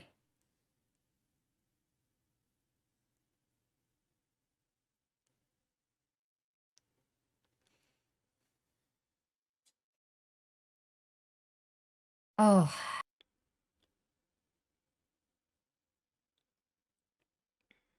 at the moment, I don't know. I think a few years ago, I had this great connection with somebody, and it was like whenever we were intimate, like had sex, it was like we became one. And that for me, it Mm. was like, oh my gosh, like it was like this weird thing that wasn't just like physical. It was like this, not even just physical and emotional. It was like almost like this sounds very melodramatic, but sort of philosophical in a way. Like I was like, Yeah. this makes sense. Like this is why I'm here. This is why I exist for like this Mm. experience, for this Mm-hmm. actually really being face to face with the consciousness, like the real consciousness of somebody and having like actual confirmation that somebody else does exist. Because when I'm just like Totally. in the world, it's like, oh, I just have to assume that everybody else has consciousness like me, sort of like the beetle in a box or the Yeah. bug in a machine, that sort of Yeah. like thing. It's sort of, I don't actually know that you're conscious and that you're actually really here, but I have to just go with it just for survival. It's Yeah. not like I've chosen to. And just like in that moment, just being with that person, it was like, I know, like I know that this is real. So yes, I would say that yeah, yeah. I'm going to Right ask now, I you don't know. I'm going to ask you if what you're describing is what I would say my favorite thing right now about existing is, which is like living in the most present. Hmm. Because it's not like, I don't think for me, it's like what we're doing, it's being so in the present, either with myself or somebody else, where it's like we are really living right now. We're Yes. not lost in the sauce of the future. We're not worried about the things going on here. We're in this moment right now. And that's really hard to Yeah. do. It takes a lot of like, it's actually like, I feel like it takes a lot of spoons to just wipe away the world, to just live in a Yes. moment. Yes. Is that what you're Yeah. describing, or is it something different? Exactly. Yeah. Yes. Like Okay. you're not thinking about the past and you're not thinking about the future. You're not thinking about, oh, my rent or oh, I'm Right. gonna die. Like it's Right. like now. That's all that matters. And Yes. you're just fully in that. I think if And especially when you're humans, with someone. Mm. yes, when you're with someone, I think if human beings genuinely experienced living in the present, for even like, I can only hold it for so long. I can't hold it. Like, I get Hmm. right away, the intrusive thought comes in and it's like, YouTube, your analytics, boom. And I'm like, fuck. And like, all of a sudden I'm out of Yes. it. And I'm like, oh my God. But when I'm like in the genuine present, that's why I like being alone so much, because I can hit it harder and faster and like more frequently. When I'm with Mm-hmm. my partner, I seem to be able to do it. But like with other people, there's always, sometimes it happens and you're like, oh, this is magic, which is why I know my inner circle was chosen, because they're people who could live in the present with me. But it's not all the time and it's not always cohesive. It's like a real, we both have to work at it. You like, when you're having a conversation with someone and you could tell like their thoughts are wandering. That's okay. Yes. Oh, That's yes. human. Yeah. I do it all the Yeah. time. But there's Mhm. something about a conversation where like we are in it. And there is Yes. nothing else important about this moment. And I'm just like, holy Hmm. fuck, like that shit is so good. But again, that's why I like being by myself, because I can hit it faster, harder, and more frequently. The second question: what is Hmm. your favorite part about existence?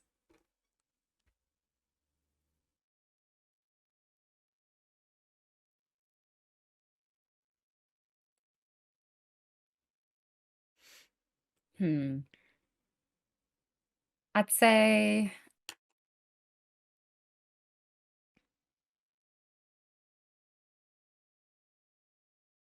I'd say faith, I guess. Having to have Okay. in faith in the not knowing and also faith in other people. Okay, I like And that. that's really difficult because there's no certainty, there's no reassurance.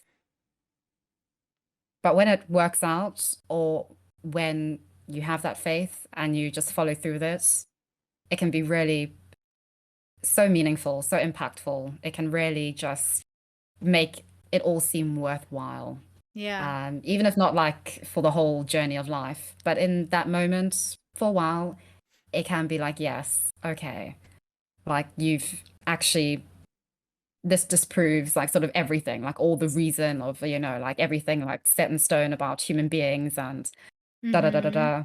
So almost like, Like I think that is it faith in the faith in the mystery of knowing, or faith in the adventure, or faith in the knowing that there's something else out there than what I'm seeing? Is like is it the faith in the bigger yeah, picture?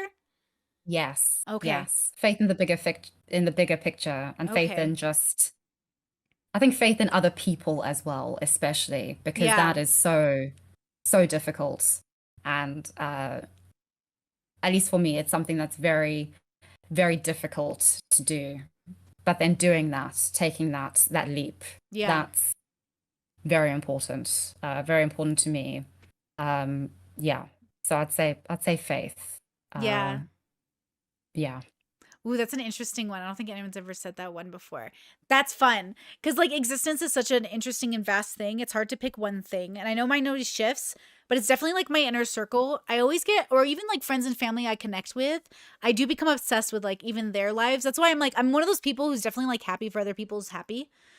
Usually, as long as they're genuinely Mhm. happy. If I can't for some reason process a choice and I don't get it, I might have a hard time actually being happy for people, which Mhm. I struggle with immensely. Like I'm trying to get better at it, but I have a theory that if I can't see a certain thing, I won't be able to.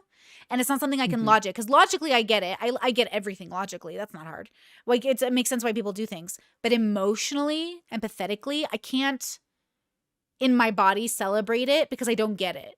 But if I get it, then it's like, oh my God, that's my favorite thing is like, I love being happy for other people because it also in some ways like one less person who is unhappy. And I think society is full of really unhappy people right now. And I think the world would just like, if it could heal itself slowly, it'd be really great, but it has to start with people. And so like, that's just what's so hard. It starts with us. And so it's so difficult to be okay. Like sometimes I have callers from all over the world and I'll tell someone I have a caller from X place or this place. And they're like, oh, you talk to people from X place? Like, are you worried? I was like, oh, I never thought about that before. Why would I be worried? Because it's just an individual. It's one person. One of my friends, you know, it's just one person and they're coming to me because they must humanize me and see a part of me. So no, I'm not assuming anything. I'm giving them good faith because I also don't think like being from a place matters too much. I think it could matter with a stereotype, but outside the stereotype, it can't matter too much. Yeah.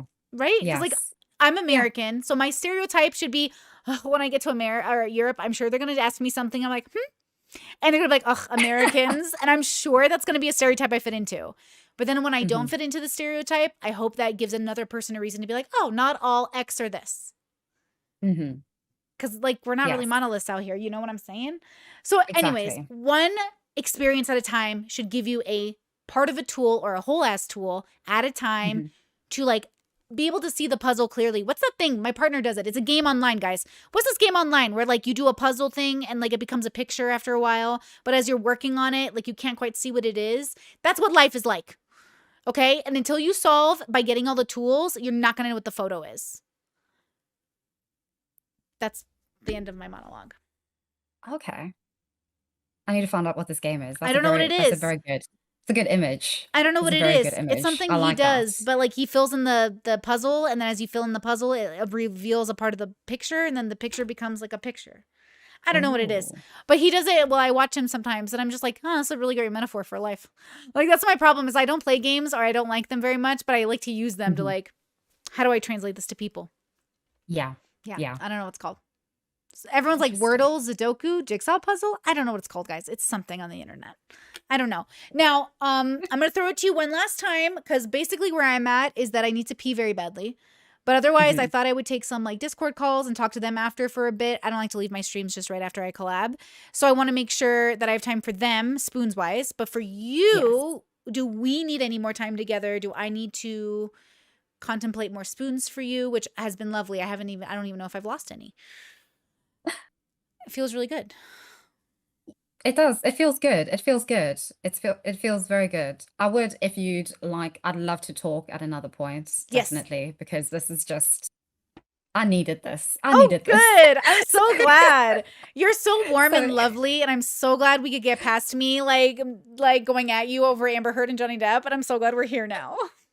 Well, it was actually you and the levels that helped me get past that. So, you know, it was like that. Oh, I love that so much. Yes, I love that so much. Hit me up anytime, girly. Literally, if I'm ever streaming too and you're bored, like call, like just talk. Okay. Like hit me up if you're like, hey, I don't like what you're saying right now. Like hit me up. That'd be even better. But yeah, I'm available to you. My DMs are open. Thank you so much. Thank you so much. Like really, this is incredible. Like honestly, like it was amazing. I can't believe it. Like Kyla, not the erudite, wanted to speak to me. I was like, oh my gosh, like girl. Yes. I was like, oh my gosh, like what is happening? When I saw that, I never clicked so fast in my life. I was like two of my favorite girls together. Let's go. I was so excited. No, that's what I love so much about YouTube though, is like, I hope that literally right when I saw you on Kyla, I was like, wait a second. If she's going to talk to Kyla, she'll talk to me. Like she'll talk to anybody. Like it's Kyla hangs out with me. So she must not hate this part of YouTube. That's what I did. I was like, oh, she talks to Kyla and Kyla likes me. Then she'll hopefully talk to me. Cause like now we're in the same group. Hopefully. Yeah. And then look, it happened. Yes, it did. Yay, I'm so excited. I'm so happy. Me too. Yes. Literally, please hit me up. And if we're ever in the places, like in the same places around the world, like in Europe at any time, let's get coffee. Yes, definitely. It'd be lovely. All right, girly. Yes. Thank you so much. Thank you so much for having me. Okay, talk to you soon. Great. Thank you. Take care. Bye. Bye.